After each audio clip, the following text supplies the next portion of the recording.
Mic ಬೇಕಾ?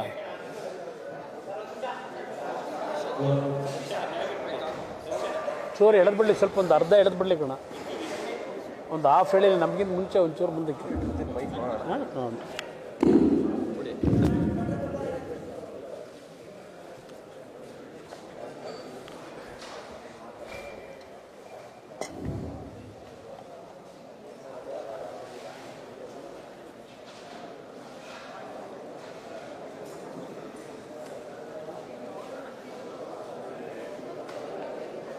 ಅಲ್ಲಿ ಮೇಲೆ ಆ್ಯಕ್ಚುಲಿ ಕಾನ್ಫರೆನ್ಸ್ ಹಾಲೆಲ್ಲ ಮಾಡಬಹುದಾಗಿತ್ತು, ಕಾನ್ಫರೆನ್ಸ್ ಹಾಲೆಲ್ಲ ಮಾಡಬಹುದಾಗಿತ್ತು. ಏನು ಸಮಸ್ಯೆ ಇರಲಿಲ್ಲ, ಏನು ತೊಂದರೆ ಇಲ್ಲ.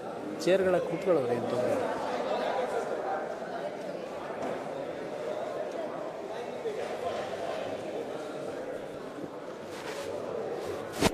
ಸಾಕು ಅಂತ ಕಾಣುತ್ತೆ.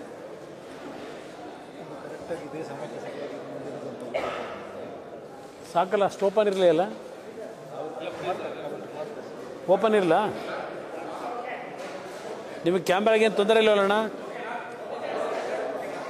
ಸ್ವಲ್ಪ ಬೆಳಕು ಬಂದರೂ ಒಳ್ಳೇದಲ್ಲ.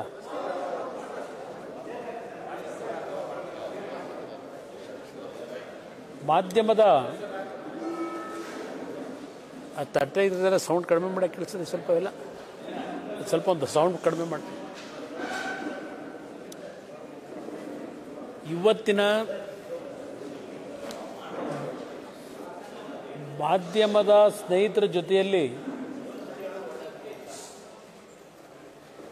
ಸ್ವಾತಂತ್ರ್ಯ ದಿನಾಚರಣೆಗೆ ಇನ್ನು 2 ದಿನ ಮೊದಲು ಇವತ್ತು ನಿಮ್ಮ ಜೊತೆ ಚರ್ಚೆ ಮಾಡಲಿಕ್ಕೆ ಒಂದು ಕೆಲವು ವಿಷಯಗಳನ್ನು ಪ್ರಸ್ತಾಪ ಮಾಡಲಿಕ್ಕೆ ಕರೆದಿದ್ದೇನೆ. ಕಳೆದ 1 ತಿಂಗಳಿಂದ ತಮ್ಮೆಲ್ಲರಿಗೆ ಒಂದು ರಾಜಕೀಯದ ದೊಡ್ಡ ಮಟ್ಟದ ಸುದ್ದಿಗಳು ಇಲ್ಲಿಯವರೆಗೆ ತಾವೇನು ಪ್ರಸಾರ ಮಾಡ್ತಾ ಇದ್ರಿ, ಇದು ರಾಜಕೀಯದ ವೈಯಕ್ತಿಕವಾದಂಥ ಒಬ್ರಿಗೊಬ್ರು ಪರಸ್ಪರ ಕೆಸರಚಾಟ ಮಾಡ್ತಕ್ಕಂಥ ಸಬ್ಜೆಕ್ಟ್ ಇಲ್ಲ ಇದು. ಇವತ್ತಿನ ಒಂದು ತುರ್ತು ಪತ್ರಿಕಾಗೋಷ್ಠಿ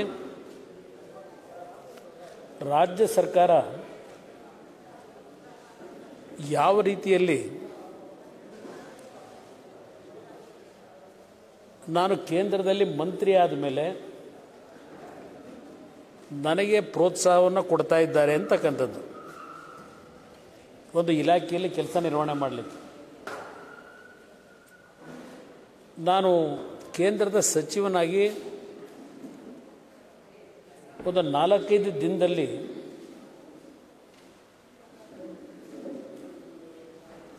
ಕುದುರೆಮುಖ ಐರನ್ ಓರ್ನ ಕಂಪನಿಗೆ ಒಂದು ಬಂಡವಾಳ ಹೂಡಿಕೆ ಮಾಡ್ತಕ್ಕಂಥದ್ದಕ್ಕೆ ಆ ಒಂದು ಕಂಪನಿಗೆ 1738 ಕೋಟಿ ಹಣವನ್ನು ಆರ್ಥಿಕ ಇಲಾಖೆಯಿಂದ ಗ್ಯಾರಂಟಿ ಕೊಡ್ತಕ್ಕಂಥದ್ದಷ್ಟೇ, ಕೇಂದ್ರ ಸರ್ಕಾರದಿಂದ ಆರ್ಥಿಕ ನೆರವನ್ನು ಕೇಳಿರೋದಲ್ಲ.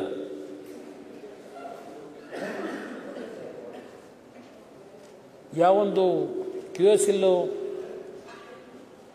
ಹಲವಾರು ವರ್ಷಗಳಿಂದ ಲಾಭದಲ್ಲಿದ್ದಂಥದ್ದು, ಸ್ವಲ್ಪ ಚಟುವಟಿಕೆಗಳು ಕಡಿಮೆ ಇತ್ತು, ಸಾವಿರಾರು ಜನ ಉದ್ಯೋಗಿಗಳಿದ್ದಾರೆ.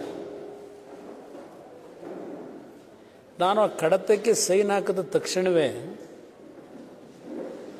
ರಾಜ್ಯದಲ್ಲಿ ಹಲವಾರು ರೀತಿಯ ಗೊಂದಲಗಳನ್ನು ಸೃಷ್ಟಿ ಮಾಡಿದ್ರು.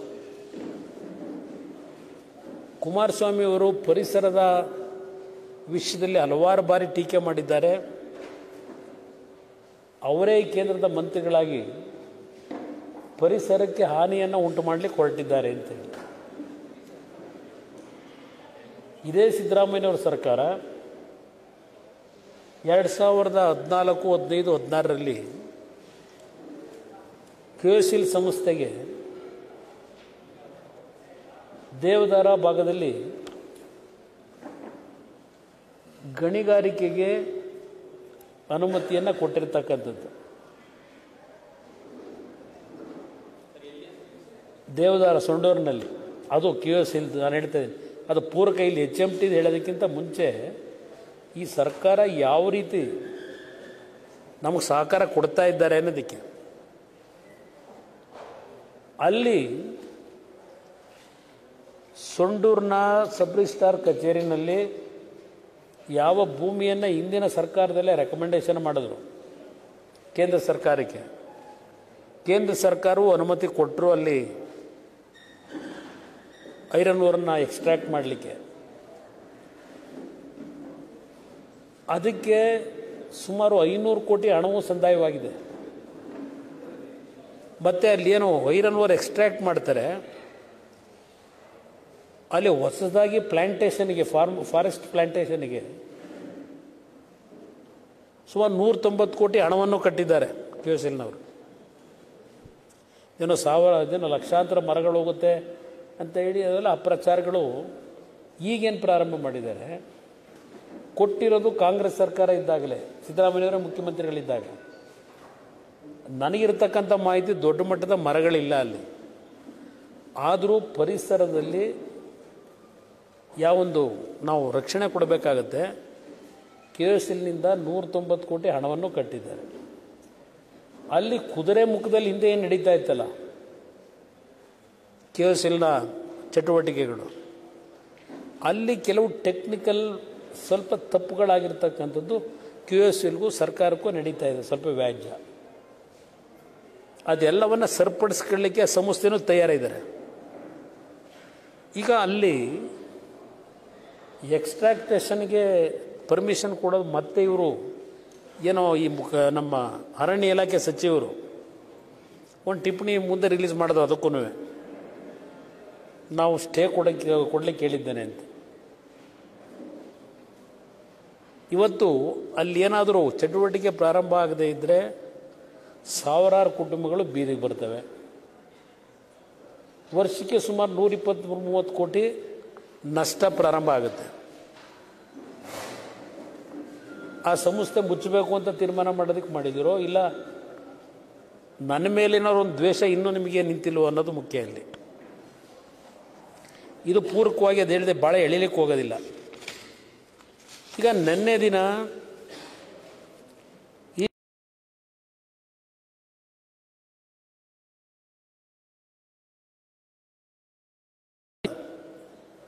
ಅರಣ್ಯ ಇಲಾಖೆ ಸಂಪತ್ತನ್ನು ಪಾಪ ಇವರು ಬಂದ ಮೇಲೇ ಉಳಿಸ್ಲಿಕ್ಕೆ ಹೊರಟಿರ್ತಕ್ಕಂಥವ್ರು.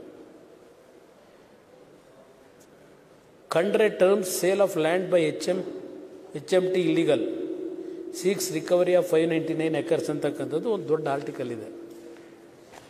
ಇಲ್ಲಿ ಟಿಪ್ಪಣಿನೂ ಕಳಿಸಿದ್ದಾರೆ ಅಪರ ಮುಖ್ಯ ಕಾರ್ಯದರ್ಶಿ ಅವರ ಫಾರೆಸ್ಟ್ ಇಲಾಖೆ ಅಧಿಕಾರಿಗೆ, ಅಪರ ಮುಖ್ಯ ಕಾರ್ಯದರ್ಶಿಗಳಿಗೆ. ಅದರಲ್ಲಿ HMT ಕೈಗಾರಿಕೆಗೆ ಏನೊಂದು ಹಿಂದೆ ಭೂಮಿ ಕೊಟ್ಟಿದ್ದಾರೆ, ಅದನ್ನು ಇವತ್ತು ವಶಪಡಿಸ್ಕೋಬೇಕು.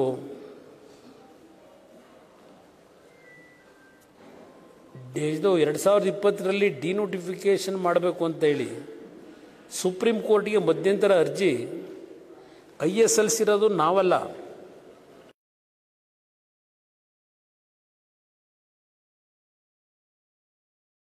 ಈ HMTಗೆ ಲ್ಯಾಂಡ್ ಯಾವ ರೀತಿ ಬಂತು? 1965ರಲ್ಲಿ ಇಲ್ಲಿ HMT ಇಲ್ಲಿ HMTಯಿಂದ ಒಂದು ಕಾರ್ಖಾನೆ ಆಗಬೇಕು ಅನ್ನೋದೇನಿದೆ, ನಾನು ಕರ್ನಾಟಕದ ಜನತೆಗೆ ತಿಳಿಸ್ಲಿಕ್ಕೆ ಬಯಸ್ತೀನಿ. ಅವತ್ತು ನೆಹರು ಅವರು ಬಂದು ಕಾರ್ಖಾನೆಗೆ ವಿಸಿಟ್ ಕೊಟ್ಟಿರತಕ್ಕಂಥದ್ದು. ಇಲ್ಲಿ ಲಾಲ್ ಬಹದ್ದೂರ್ ಶಾಸ್ತ್ರಿ ಅವರದಿದೆ, ಇಂದಿರಾ ಗಾಂಧಿ ಅವರು ಬಂದಿದ್ದಾರೆ. ಇದು ಹೈದರಾಬಾದ್ ಇರಬೇಕು ಬಹುಶಃ, HMT ಹೈದರಾಬಾದ್ದು. ವಿಶ್ವೇಶ್ವರಯ್ಯನವರು ವಿಸಿಟ್ ಕೊಟ್ಟಿದ್ದಾರೆ, ನೆಹರು ಅವರು ಬಂದಿದ್ದಾರೆ, ಮೈಸೂರು ಅರಸರು ಬಂದಿದ್ದಾರೆ. ಇವೆಲ್ಲ ಒಂದು ಇತಿಹಾಸ ಇದೆ HMTಗೆ. ಇಂಥ ಒಂದು ಕಾರ್ಖಾನೆಯನ್ನು ಪ್ರಾರಂಭ ಮಾಡಬೇಕು ಅಂತ ಹೇಳಿ ಏನು ತೀರ್ಮಾನ ಆಗುತ್ತೆ. ಅಕ್ವೈರ್ಡ್ ಲ್ಯಾಂಡು 1958-59ನಲ್ಲಿ ಮತ್ತು 68-70ರಲ್ಲಿ. ಜಾರ್ಖಬಂಡೆ ಕಾವಲ್ನಲ್ಲಿ 10 ಎಕರೆ, ಜಾಲಹಳ್ಳಿನಲ್ಲಿ 54 ಎಕರೆ, ಮೈಕಾಲ ಚೆನ್ನಹಳ್ಳಿನಲ್ಲಿ 84 ಎಕರೆ, ಪೀಣ್ಯದಲ್ಲಿ 29 ಎಕರೆ. ಟೋಟಲ್ಲು 178.03 ಎಕರ್ಸು ಎ ಪಾರ್ಟು, ಒಂದು ಪೋರ್ಷನ್ನು. ಇನ್ನೊಂದು ಪೋರ್ಷನ್ನು ಇದು acquire land first one. B category granted land Peenya plantation 180 ಎಕರೆ, ಪೀಣ್ಯ ಪ್ಲ್ಯಾಂಟೇಷನ್ನು 77 ಎಕರೆ, ಮೈಕಾಲ್ ಚೆನ್ನಹಳ್ಳಿ 1 ಎಕರೆ 25 ಗುಂಟೆ, ಇದು 259 ಎಕರೆ. ದೆನ್ ಗಿಫ್ಟೆಡ್ ಲ್ಯಾಂಡು ಇದು ಟೋಟಲ್ 201 ಎಕರೆ. ಈ 3 ಪಾರ್ಟು ಸೇರಿ 649 ಎಕರೆ ಏನು ಅವತ್ತು ಕೊಡ್ತಕ್ಕಂಥ ನಿರ್ಧಾರ ಆಗ್ತದೆ. ಇದು ಒಂದು ಭಾಗ. ಅಲ್ಲಿಂದ ಪ್ರಾರಂಭ ಆದಂಥದ್ದು HMT ಫ್ಯಾಕ್ಟ್ರಿಯ ಚಟುವಟಿಕೆ. ಸುಮಾರು ಒಂದು 15-20 ಸಾವಿರ ಜನ ಕೆಲಸ ಮಾಡ್ತಾಯಿದ್ರು. ಅವತ್ತು ನೆಹರು ಅವರ ಕಾಲದಲ್ಲಿ HMT ಕಾರ್ಖಾನೆ ಮೊದಲು ಪ್ರಾರಂಭ ಆಗಿದ್ದು ವಾಚನ್ನು ತಯಾರು ಮಾಡ್ತಕ್ಕಂಥದ್ದು, ಬೇರಿಂಗ್ಗಳನ್ನ ತಯಾರು ಮಾಡ್ತಕ್ಕಂಥ 2 ಸೆಕ್ಟರ್ನಲ್ಲಿ ಪ್ರಾರಂಭ ಆದಂಥದ್ದು. ಅವತ್ತು HMT ಪ್ರಾರಂಭ ಆದಮೇಲೆ ಇಲ್ಲಿ HMTಯ ಸಂಸ್ಥೆಯಿಂದ ಪ್ರತಿ 1 ವರ್ಷಕ್ಕೆ ಒಂದು ಹೊಸ ಯೂನಿಟ್ಗಳನ್ನು, ಫ್ಯಾಕ್ಟ್ರಿಗಳನ್ನು ದೇಶದಲ್ಲಿ ನಾವು ಪ್ರಾರಂಭ ಮಾಡ್ತೀವಿ ಅಂತ ಹೇಳಿ ಇಲ್ಲಿಂದ HMTಯಿಂದ ಏನು ಸಂಪಾದನೆ ಮಾಡಿದ್ರು 1970ರಲ್ಲಿ ಇದರ ಸಂಪಾದನೆ ಬಹುಶಃ 270 ಕೋಟಿ ಲಾಭ ಈ ಕಾರ್ಖಾನೆಯಿಂದ 1970. ಅಲ್ಲಿ ಬಂದಂಥ ಲಾಭದಿಂದ ಹೈದರಾಬಾದು, ಉತ್ತರಾಖಂಡ, ಅಜ್ಮೀರ್ನಲ್ಲಿ, ಕೇರಳದಲ್ಲಿ, ಹರಿಯಾಣ ಪಿಂಜೋರ್ನಲ್ಲಿ ಈಗ 6 ಯೂನಿಟ್ಗಳು ಮಾಡ್ತಾರೆ. ಹರಿಯಾಣ ಪಿಂಜೋರ್ನಲ್ಲಿ HMT ಟ್ರ್ಯಾಕ್ಟರ್ಗಳು ಅತ್ಯಂತ ದೊಡ್ಡ ಮಟ್ಟದಲ್ಲಿ ಯಶಸ್ವಿಯಾಗಿರುತ್ತೆ. ಭಾಳ ದೊಡ್ಡ ಮಟ್ಟದ ಲಾಭಾಂಶದಲ್ಲಿ ನಡೀತಾ ಇದ್ದಂಥ ಕಾರ್ಖಾನೆ ಇದು. ಆಮೇಲಿಂದ ಇಲ್ಲಿ ಕಾರ್ಖಾನೆಯಲ್ಲಿ ಕೆಲಸ ಮಾಡ್ತಾ ಇದ್ದಂಥ ಒಂದು 1984 ಇರಬೇಕು, ಟೈಟಾನ್ ಅವರು ಬಂದರು ಟಾಟಾ ಕಂಪ್ನಿಯವ್ರ ಜೊತೆ.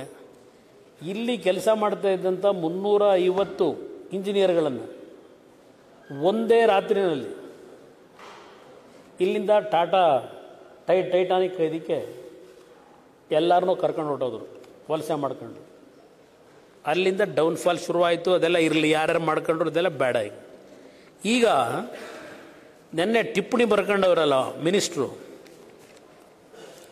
ಯಾವ ಕಾರಣಕ್ಕೆ ಇದನ್ನು ಬರ್ಕೊಂಡಿದ್ದೀರಿ? ಈಗ ಇಷ್ಟು ದಿವಸ ಇಲ್ಲದೆ ಇದ್ದದ್ದು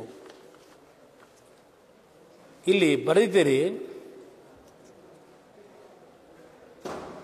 ಮುಂದುವರಿದು ಸದರಿ 599 ಎಕರೆ ಜಮೀನಿನ ಪೈಕಿ ಯಾವುದೇ ಕಟ್ಟಡ ಇಲ್ಲದ 281 ಎಕರೆ ಖಾಲಿ ಜಮೀನನ್ನು ಕೂಡಲೇ ಅರಣ್ಯ ಇಲಾಖೆ ವಶಕ್ಕೆ ಪಡೆಯಲು ಕ್ರಮ ವಹಿಸುವಂತೆ ಈ ಮೂಲಕ ಸ್ಪಷ್ಟ ಸೂಚನೆ ನೀಡಲಾಗಿದೆ.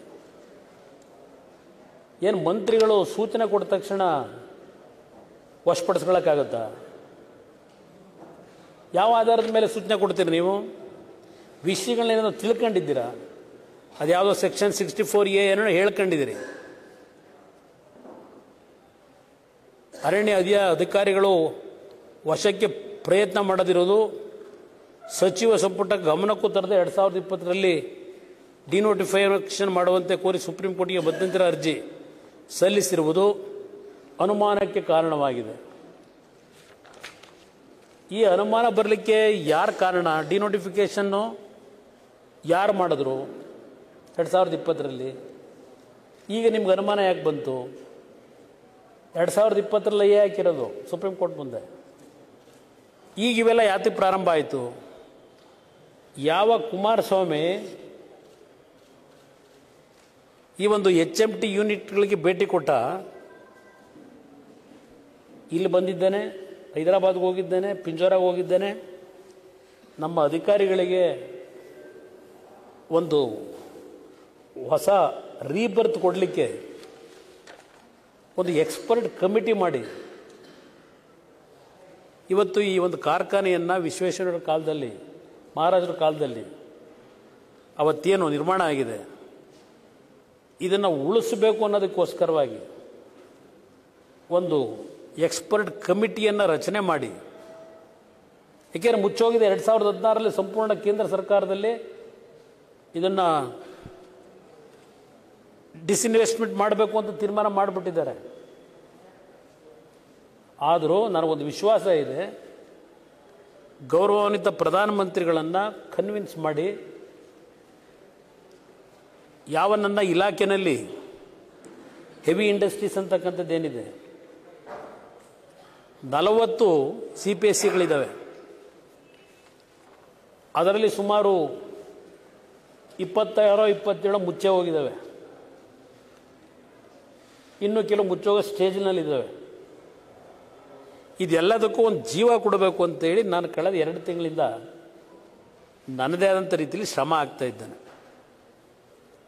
ಇವತ್ತು ಇಷ್ಟು ಏಕಾಏಕಿನಲ್ಲಿ ಇವತ್ತೇನೋ ವಶಪಡಿಸ್ಕೊಂಬಿಡಿ ಅಂತೇಳಿ ನೆನ್ನೆ 10,000 ಕೋಟಿ 10,000 ಕೋಟಿ ವ್ಯಾಲ್ಯೂ. ಈಶ್ವರ ಖಂಡ್ರೆ ಅವರೇ, 2000ನೇ ಇಸ್ವಿಯಿಂದ 2004 ಯಾವ ಸರ್ಕಾರ ಇತ್ತು? 1999ರಿಂದ ಯಾರು UD ಮಿನಿಸ್ಟರ್ ಇದ್ದರು? ನಾನೀಗ ರಾಜಕೀಯ ಬೆರೆಸಬಾರ್ದು. ಇಲ್ಲಿಗ ನನಗೆ ಬೇಕಾಗಿರೋದು ಈ ಸಂಸ್ಥೆ ಉಳಿಬೇಕು ಅನ್ನೋದಕ್ಕೋಸ್ಕರ ಇವತ್ತು ನಾನು ಯೋಚನೆ ಮಾಡ್ತಾ ಇರೋನು. ಅವತ್ತಿನ ಕಾಲದಲ್ಲಿ ಸುಮಾರು 200 ಎಕರೆ ಲ್ಯಾಂಡ್ನ ಮಾರಾಟ ಮಾಡಲಿಕ್ಕೆ ಪರ್ಮಿಷನ್ ಕೊಟ್ಟವ್ರು ಯಾರು? ಯಾರ್ಯಾರಿದ್ರು ಅವತ್ತು?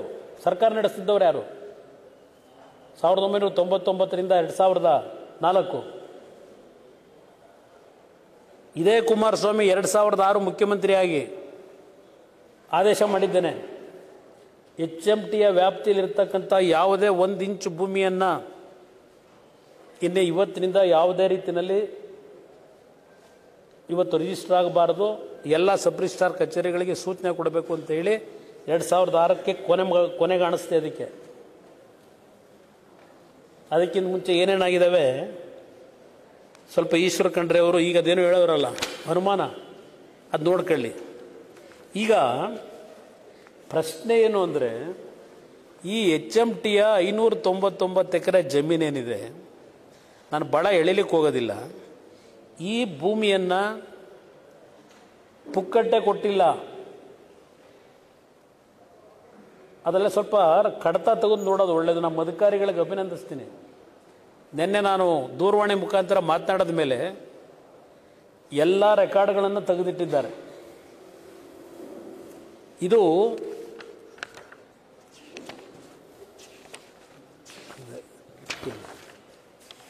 ಇಲ್ಲಿ ಗ್ರಾಂಟೆಡ್ ಲ್ಯಾಂಡು 4/12/1963ರಲ್ಲಿ ಗೈಡೆನ್ಸ್ ವ್ಯಾಲ್ಯೂ ಅಪ್ಸೆಟ್ ಪ್ರೈಸು ಸುಮಾರು ಎಷ್ಟು ಎಕರೆ ಇದು? 4,40,40,000 ಹಣ ಕಟ್ಟಿದ್ದಾರೆ ಅಪ್ಸೆಟ್ ಪ್ರೈಸ್ದು. 4/12/1963ಕ್ಕೆ HMT ಲಿಮಿಟೆಡ್ನಿಂದ. ಇದು ಟೋಟಲ್ ಎಕ್ಸ್ಟೆಂಟು 185 ಎಕರೆ ಒಂದು ಪಾರ್ಟು. ಇನ್ನೊಂದು 1,80,000 ಕಟ್ತಾರೆ 23/4/1965. ಇಲ್ಲ, ಇಲ್ಲಿದೆ ನನ್ನ ಹತ್ರ ಇದೆ. ಎಲ್ಲಿದ್ದಾರೆ? 77 ಎಕರು ಅದರದ್ದು ದುಡ್ಡು ಕಟ್ತಾರೆ. 180 ಎಕರೆ 77 ಎಕರೆ. ದೆನ್ ಒಂದು ಗಿಫ್ಟ್ ಡೀಡು. ಇದು ಗಿಫ್ಟ್ ಡೀಡ್ ಆಗಿರೋದು ಅಬ್ಸಲ್ಯೂಟ್ ಫಾರ್ ಎವರ್ ಅಂತಕ್ಕಂಥದ್ದು. ಅಬ್ಸಲ್ಯೂಟ್ಲಿ ಇಲ್ಲೇನು ಹೇಳ್ತಾರೆ, in pursuance of the said agreement the donor hereby transfers to the donee all that piece and parcel of land more particularly described in the schedule hereunder with all its hereditaments to hold the same to the donee absolutely forever ಅಂತ gifted ಒಂದು portion absolutely for ever ಅಂತಕ್ಕಂಥದ್ದು ಪದ ಬಳಸಿರೋದು. ಇದು ಯಾವ ರೀತಿ HMTಗೆ land ಬಂದಿದೆ ಅಂತೇಳಿ. Then 1916 25th November 1960 the chief conservator of forest Bangalore, who was consulted in the matter of the release of the land reports that the total area available for disposal is 283.57 acres as against 260 acres requested for by the HMT Limited, and he has no objection to its grant subject. ಇದು chief conservator of forest clearance ಕೊಟ್ಟಿರ್ತಕ್ಕಂಥದ್ದು 1960s. ಇದು granted ಲ್ಯಾಂಡ್ಗೆ ದುಡ್ಡು ಕಟ್ಟಿದ್ದಾರೆ, ಪುಕ್ಕಟ್ಟೆ ತಗೊಂಡಿಲ್ಲ. ಇದನ್ನ ಎಲ್ಲ clarity ಇದೆ. ಇದು ಯಾಕಿದನ್ನು ಹೇಳ್ತಾ ಇದ್ದೇನೆ, ಈಗ ನೀವು ಬಂದಿದ್ದೀರಲ್ಲಪ್ಪ ಕುಮಾರಸ್ವಾಮಿ, ಈ ಒಂದು ಆಫೀಸಿಗೆ ಬಂದು ಒಂದು ಪ್ರೆಸ್ ಮೀಟ್ ಮಾಡಿದ ತಕ್ಷಣಲೇ 45 ರೂಪಾಯಿ ಇದ್ದಿದ್ದು ಶೇರ್ ವ್ಯಾಲ್ಯೂ 92 ರೂಪಾಯಿಗೆ ಏರಿಕೆ ಆಗೋಯ್ತು. ನಾನು ಇನ್ನೂ ಏನು ಇದಕ್ಕೆ ಜೀವ ಕೊಟ್ಟಿಲ್ಲ, ನಾನು ಜಸ್ಟ್ ಎಂಟ್ರಾಗಿ ಹೋಗಿದ್ದಕ್ಕೆ 45 ರೂಪಾಯಿ ಶೇರ್ ವ್ಯಾಲ್ಯೂ ಇದ್ದು 92 ರೂಪಾಯಿ ಹೋಯ್ತು. ನಾವೇನು ಕಾಯಕಲ್ಪ ಕೊಟ್ಟಿಲ್ಲ. ಇಲ್ಲೆಲ್ಲ ಲ್ಯಾಂಡ್ ರೆಕಾರ್ಡ್ಸ್ ಇದೆ ಏನೇನಿದೆ ಅಂತೇಳಿ. ಈಗ ನಿಮಗೆ ಕಣ್ ತೆರೆದಿದೆಯಲ್ಲಪ್ಪ ಈಶ್ವರ್ ಖಂಡ್ರೆ ಅವರೇ, ತಿಂತೇಗಿದಾರಲ್ಲ. ಹಿಂದೆ ಯಾರ್ಯಾರು ಮಾಡಿದ್ರು, ಯಾವ್ಯಾವ ಕಾಲದಲ್ಲಾಗಿದೆ. ಇವತ್ತು ಕೇಂದ್ರ ಸರ್ಕಾರ ಯಾವಾಗ ಕೆಲವು ಡಿಸ್ಇನ್ವೆಸ್ಟ್ಮೆಂಟ್ಗಳ ತೀರ್ಮಾನ ಆದಾಗ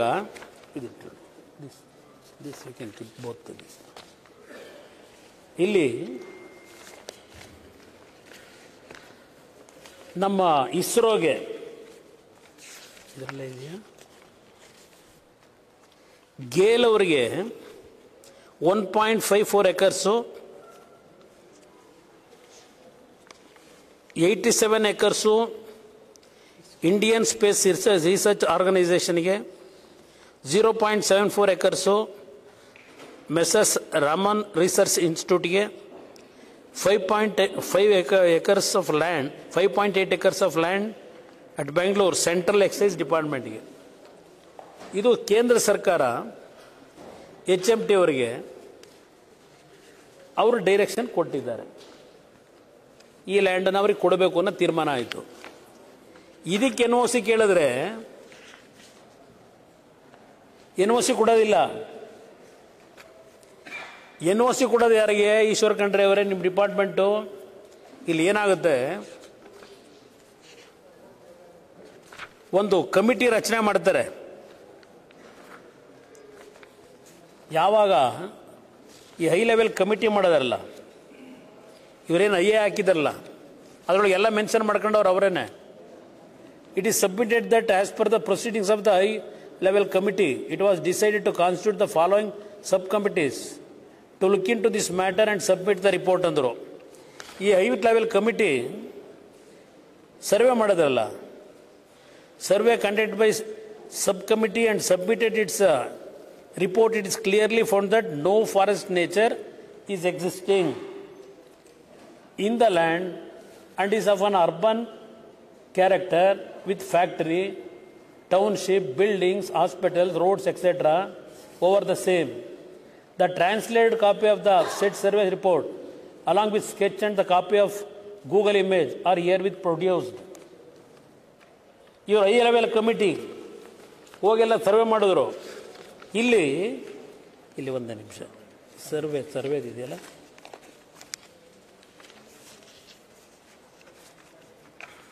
ಇಲ್ಲ ಇದು ಹೈ ಲೆವೆಲ್ ಕಮಿಟಿ ಸರ್ವೆ ಮಾಡಿದ್ರಲ್ಲ, ಅದರಲ್ಲಿ ಏನೇನಿದೆ ಅನ್ನೋದು ಬರೆದವ್ರೆ ಸರ್ವೆ ರಿಪೋರ್ಟಲ್ಲಿ. ಇದು ಮಾಡಿದ್ರೆ 2016 ಸರ್ವೆ ಆಗಿರೋದು, 2016ರಲ್ಲಿ. ಇಲ್ಲಿ ಈ ಕಡೆ ಬರೆದಿದ್ದಾರೆ ನೋಡಿ, ಇಲ್ಲಿ ಆ ಸರ್ವೆನಲ್ಲಿ ಏನೇನಿತ್ತು ಇದೆ ಅಂತ ಹೇಳಿ ಪ್ರಾಪರ್ಟಿಗಳು.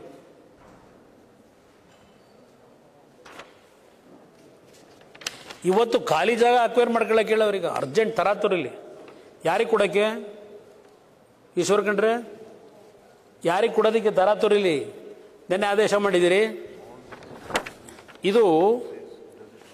ಇದೇನಿಲ್ಲಿ ಇದೆಯಲ್ಲ, ಎಲ್ಲ ಫ್ಯಾಕ್ಟ್ರಿಗಳು ಕಟ್ಟಿರ್ತಕ್ಕಂಥ ಜಾಗಗಳು. ಇಲ್ಲಿ ಏನೇನಿದೆ ಅನ್ನೋದು ಇದು ಸರ್ಕಾರ survey, ನಮ್ದಲ್ಲ.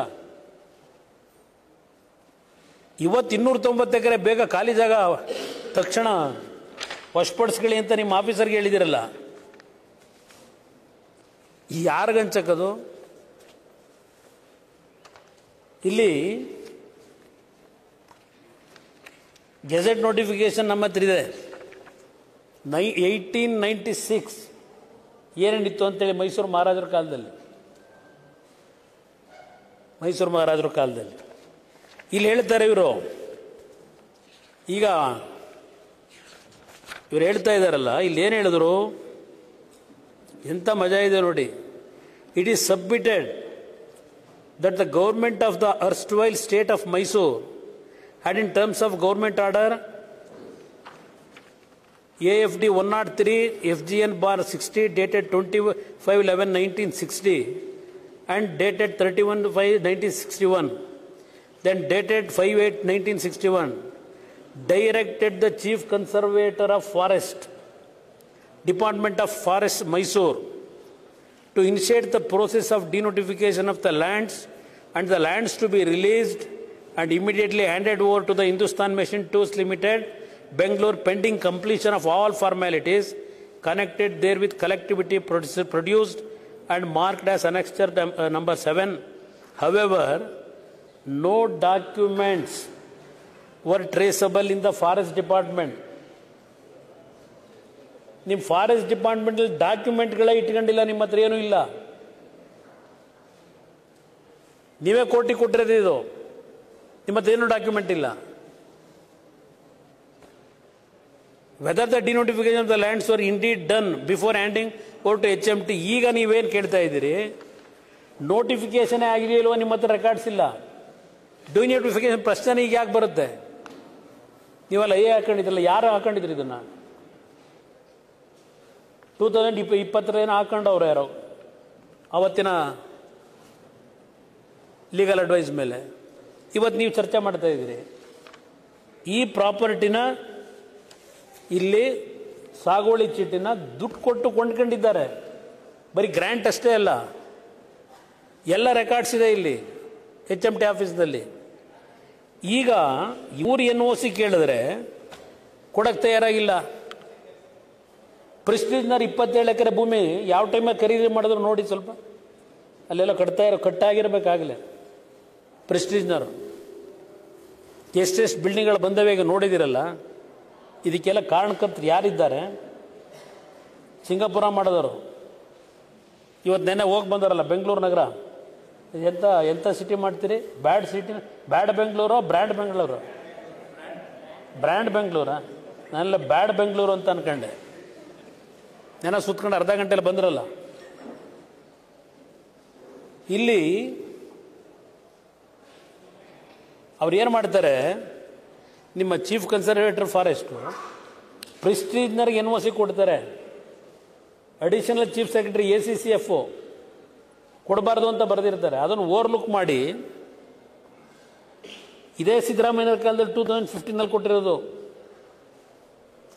In the light of the ಇಲ್ಲಿ ಪ್ರೆಸ್ಟೀಜ್ನರಿಗೆ in the light of the above impugned orders bearing number APCCF vigilance prestige dated 28th October 2015 passed by respondent number 2 is set aside.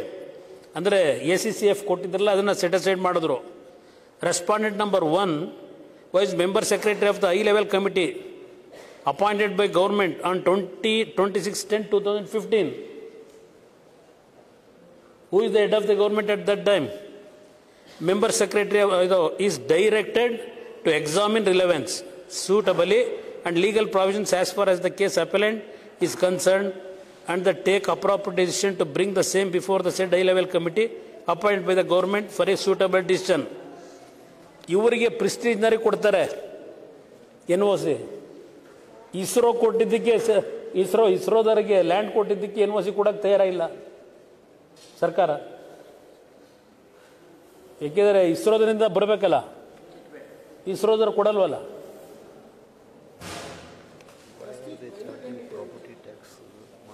Then ಈಗ many building, government offices, training institutes, banks and residential flats, houses extra have been developed and paying property taxes. ಇದು ಮೊನ್ನೆ ಬೀಗ ಹಾಕ್ಲಿಕ್ಕೆ ಹೋದ್ರು, tax ಕಟ್ಟಿಲ್ಲ ಅಂತೇಳಿ. ನಾನು ಕೆಲವು ಅಧಿಕಾರಿಗಳಿಗೆ ನಾನಿವತ್ತು ಅಭಿನಂದನೆ ಸಲ್ಲಿಸ್ತೀನಿ. ಡೆಲ್ಲಿಯಿಂದ ರಿಕ್ವೆಸ್ಟ್ ಮಾಡಿದೆ, ಸ್ವಲ್ಪ ಟೈಮ್ ಕೊಡಿ, ಟ್ಯಾಕ್ಸ್ ಕಟ್ಟಿಸ್ತೀವಿ ಅಂತೇಳಿ. ಕೇರ್ ಲಾಸ್ನಲ್ಲಿದೆ, ಕಷ್ಟದಲ್ಲಿದ್ದಾರೆ, ಟೈಮ್ ಕೊಡಿ ಅಂತ ಅಧಿಕಾರಿಗಳು ಗೌರವ ಕೊಟ್ಟರು, ಬೀಗ ಹಾಕೋದಕ್ಕೆ ಬಂದಿದ್ದರು. ಈಗ 28 ಕೋಟಿ ಮೊನ್ನೆ ಅಪ್ರೂವಲ್ ಕೊಟ್ಟಿದ್ದೀವಿ. 28 crores or 26 crores? 26.7 crore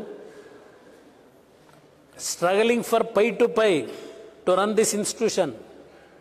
They have paid 26 crore 70 lakhs as a property tax. They have paid. ಮತ್ತಿದು ನೀವು ಫಾರೆಸ್ಟ್ ಲ್ಯಾಂಡ್ ಆಗಿದ್ರಿ, ಇವರ ಹತ್ರ ದುಡ್ಡು ಯಾಕೆ ಕಟ್ಟಿಸ್ಕೊತಿದ್ದೀರಿ? ದುಡ್ಡು ಯಾಕೆ ಕಟ್ಟಿಸ್ಕೊತಾ ಇದ್ದೀರಿ? ಇನ್ನೊಂದು ಮಜಾ ಇದೆ, ಇವರಿಗೆ ನೋಟಿಸ್ ಕೊಟ್ಟವರಲ್ಲ, ಇದು ಭಾಳ ಎಳಿಲಿಕ್ಕೆ ಹೋಗೋದಿಲ್ಲ. ಈ ಕಾಡುಗೋಡಿ ಪ್ಲಾಂಟೇಶನ್ ಇದೆಯಲ್ಲ, 711 ಎಕರೆ ಕಾಡುಗೋಡಿ ಪ್ಲಾಂಟೇಶನ್ನು. 711 ಎಕರೆ ಅಲ್ಲಿ ರಿಯಲಿ ಸ್ವಲ್ಪ ಇನ್ನೂ ಫಾರೆಸ್ಟ್ ಉಳ್ಕೊಂಡಿದೆ. ಆ 711 ಎಕರೆನ ಯಾರೋ ಕಾನ್ಕಾರ್ಡ್ ಪ್ರೈವೇಟ್ ಲಿಮಿಟೆಡ್ ಅಂತ ಒಬ್ಬ ಕೋರ್ಟ್ಗೆ ಹೋದ, ಅವನು ಯಾವುದೋ ಒಂದು ಪಾರ್ಟ್ ಕೊಂಡ್ಕೊಂಡಿದ್ದ. ಈಗ ಸುಪ್ರೀಂ ಕೋರ್ಟಲ್ಲೂ ಅವ್ರ ಪರವಾಗಿ ಆಗೋಯ್ತು. ಈಗ ರಾಜ್ಯ ಸರ್ಕಾರ KDBಗೆ ಆ 711 ಎಕರೆ ಸುಪರ್ದಿ ಕೊಟ್ಟು ಸಿಕ್ಕಿದ್ದರಿಗೆ ಸೈಟ್ ಮಾಡಿ ಈಗ ಇಂಡಸ್ಟ್ರಿಯಲ್ ಪರ್ಪಸ್ಗೆ ಅಂತೇಳಿ ಆದೇಶ ಮಾಡಿ ಹೊರಟಿದ್ದೀರಲ್ಲ. ಹಾಗೆ ಈ ಫಾರೆಸ್ಟ್ ಲ್ಯಾಂಡ್ ಮಾಡೋಕ್ಕೆ ನಿಮಗೆ ಪರ್ಮಿಷನ್ ಎಲ್ಲಿದೆ? ಫಾರೆಸ್ಟ್ ಲ್ಯಾಂಡ್ ಅಂತ ಒಂದು ಸಲ ತೀರ್ಮಾನ ಆದಮೇಲೆ ಇದು ಮಾಡಿದಿರಲ್ಲ 711 ಎಕರೆ. ಭೀಮಣ್ಣ ಕಂಡ್ರೆ ಈಶ್ವರ್ ಕಂಡ್ರೆ ಕುಮಾರಸ್ವಾಮಿ ಮೇಲೆ ದ್ವೇಷ ಮಾಡಿ ರಾಜ್ಯ ಹಾಳು ಮಾಡ್ಕೋಬೇಡಿ. ಇದಕ್ಕೆ ಜೀವ ಕೊಡಬೇಕು ಅಂತ ನಿಂತಿದ್ದೇನೆ. ಎಷ್ಟು ಕಷ್ಟ ಇದೆ ಗೊತ್ತು ನನಗೆ.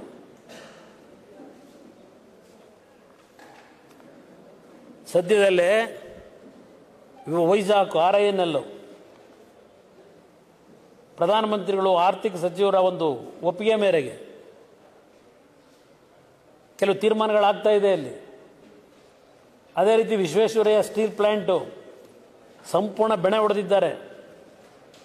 ಬ್ಲಾಸ್ಟ್ ಫರ್ನೇಸ್ನಿಂದ ಹಿಡಿದು ಅಲ್ಲಿರ್ತಕ್ಕಂಥ ಎಲ್ಲ ಮೆಷಿನರಿ ತುಕ್ಕಿಡಿದು ಹೋಗಿದೆ. ಅಲ್ಲಿ ವರ್ಕರ್ಸು ದಿನ ಕಣ್ಣಲ್ಲಿ ನೀರು ಹಾಕ್ತಿದ್ದಾರೆ. ಇವತ್ತು ಅಂಥದಕ್ಕೂ ಒಂದು ಜೀವ ಕೊಡಬೇಕು ಅಂತ ಹೇಳಿ ನಾನೇನು ಪ್ರಯತ್ನ ಪಡ್ತಾ ಇದ್ದೇವೆ. ಸಹಕಾರ ಕೊಡಿ. ಸಾಕು ಲೂಟಿ ಮಾಡಿರೋದು. ಇವತ್ತು ಇಷ್ಟೆಲ್ಲ ನೀರು ಹರಿತಾ ಇದೆಯಲ್ಲ, ನಾನು ನನ್ನ ಮಾಧ್ಯಮದ ಸ್ನೇಹಿತರಿಗೆ ಕೇಳ್ತೀನಿ. ನಾನು ಇದ್ದಿದ್ದು 20 ತಿಂಗಳು ಪುಟ್ಟೇನಹಳ್ಳಿ ಬಡಾವಣೆ ರಚನೆ ಮಾಡಿದ್ದು ಡಾಲರ್ಸ್ ಕಾಲೋನಿ ಯಾರ ಕಾಲದಲ್ಲಿ? ಸಿಂಗಪುರ ಮಾಡ್ತೀವಿ ಅಂತ ಹೊರಟ್ರಲ್ಲ ಬೆಂಗಳೂರು ನಗರ. ಆಗ ಪುಟ್ಟೇನಹಳ್ಳಿ ಬಿಲ್ಕೆಂಪನಹಳ್ಳಿ ಕೆರೆ ಮುಚ್ಚಾಕಿ 53 ಎಕರೆನ ಸೈಟ್ ಮಾಡೋದ್ರಲ್ಲ, ಡಾಲರ್ ಸೈಟ್ ಅಂತ ಹೇಳಿ ಎಲ್ಲ IAS ಆಫೀಸರ್ಗಳು, ಎಲ್ಲ ಎಕ್ಸ್ ಮಿನಿಸ್ಟ್ರುಗಳು, MLAಗಳೇ ವಾಸ ಇದ್ದಾರಲ್ಲಿ. ಮೆಜಾರಿಟಿ 80%.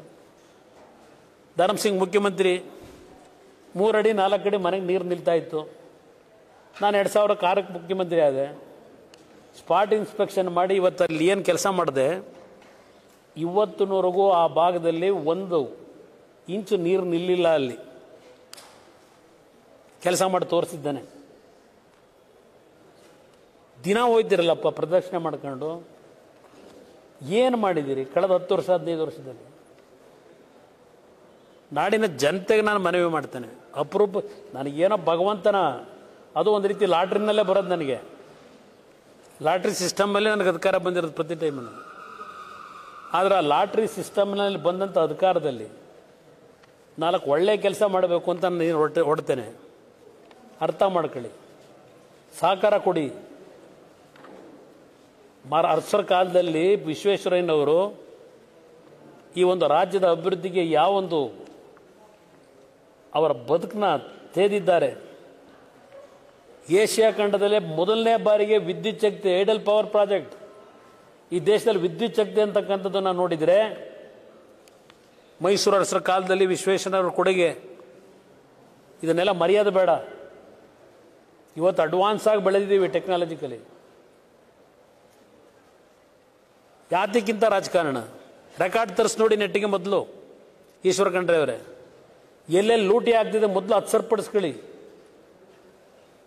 ಇದು ಧರ್ಮಕ್ಕೆ ಕೊಟ್ಟಿಲ್ಲ ಈ ಲ್ಯಾಂಡನ್ನು. HMTಗೆ 279 ಕೋಟಿ ವರ್ಷದ ಆದಾಯ. ಇಲ್ಲಿ ಅವತ್ತಿನ 1970 279 ಕೋಟಿ ಅಂದರೆ ಇವತ್ತು 25,000 ಕೋಟಿ ವರ್ಷಕ್ಕೆ ಆದಾಯ. ಆ ರೀತಿ ಬೆಳೆದಂಥ ಸಂಸ್ಥೆ ಇದು. ನನಗೆ ಮೊನ್ನೆ ಇದರಿಂದ ನಮ್ಮ ಒಬ್ಬರು MP ಅವರು ಇದರಿಂದ ಬಂದರು, ನಮ್ಮ ಜಾರ್ಖಂಡ್. ಇದನ್ನು ಗಿಫ್ಟ್ ಕೊಡ್ತಾರೆ ನನಗೆ. ಒಬ್ಬರು MP ಅವರು ಅಲ್ಲೊಂದು ಕಾರ್ಖಾನೆ ಮುಚ್ಚೋಗಿದೆ. ಸುಮಾರು ಒಂದು 8,000 ವರ್ಕರ್ಸ್ಗಳು ದಿನ ಸ್ಟ್ರೈಕ್ ಮಾಡ್ಕೊಂಡು ಕೂತವ್ರೆ. ಜಾರ್ಖಂಡ್ನ MP ಅವರು. ಇದು ಅಲ್ಲಿ 75ನೇ ವರ್ಷದ ಒಂದು ಸವಿ ನೆನಪಿಗೆ ಈ ವಾಚನ್ನು ಇಲ್ಲಿಂದ ತಯಾರು ಮಾಡಿಸಿ ಒಂದು 3,500 ಪೀಸ್ನ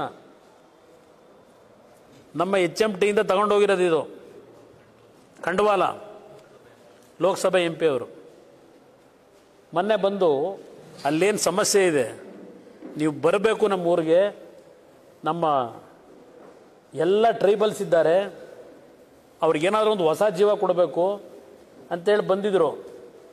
ಈ ವಾಚನ್ನು ಗಿಫ್ಟ್ ಕೊಟ್ಟು ಹೋಗ್ತಾರೆ. ಇಲ್ಲಿ ನೋಡಿ, ಅಲ್ಲಿ ಶೋರೂಮು ಅಲ್ಲಿ ಇಟ್ಟಿದ್ದಾರಲ್ಲ, ಇಲ್ಲಿ ಎಂಟ್ರೆನ್ಸಲ್ಲಿ 90% ಎಂಟೈರ್ ಮಾರ್ಕೆಟನ್ನು ಹಿಡಿದಂಥ ಈ ಸಂಸ್ಥೆ ಇವತ್ತು ಈ ಪರಿಸ್ಥಿತಿಯಲ್ಲಿ ಇಟ್ಟಿದ್ದೀವಲ್ಲ, ಕಣ್ಣಲ್ಲಿ ನೀರು ಬರಲ್ವ? ಯಾರಿಗೂ ನಿಮಗೆ ಸ್ವಾಭಿಮಾನ ಇಲ್ವಾ ಕರ್ನಾಟಕದಲ್ಲಿ? ಇಂಥ ಕಾರ್ಖಾನೆಗಳನ್ನ ನಾವು ಮುಚ್ಚಿ ಏನು ಅಧಿಕಾರ ನಡೆಸಬೇಕು? ನಾವು ಯಾತಕ್ಕೆ ಅಧಿಕಾರ ನಡೆಸಬೇಕು?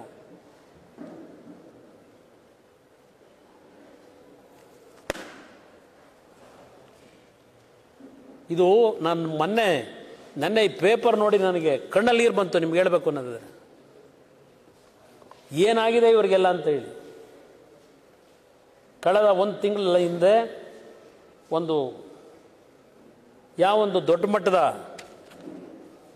ಕನ್ಸಲ್ಟೆನ್ಸಿ ಕಮಿಟಿನ ಮಾಡಬೇಕು ಅಂತ ಹೇಳಿ ಇವ್ರು ಇಲ್ಲಿ ಬರ್ಲಿಕ್ಕೆ ತಯಾರಾಗಿಲ್ಲ.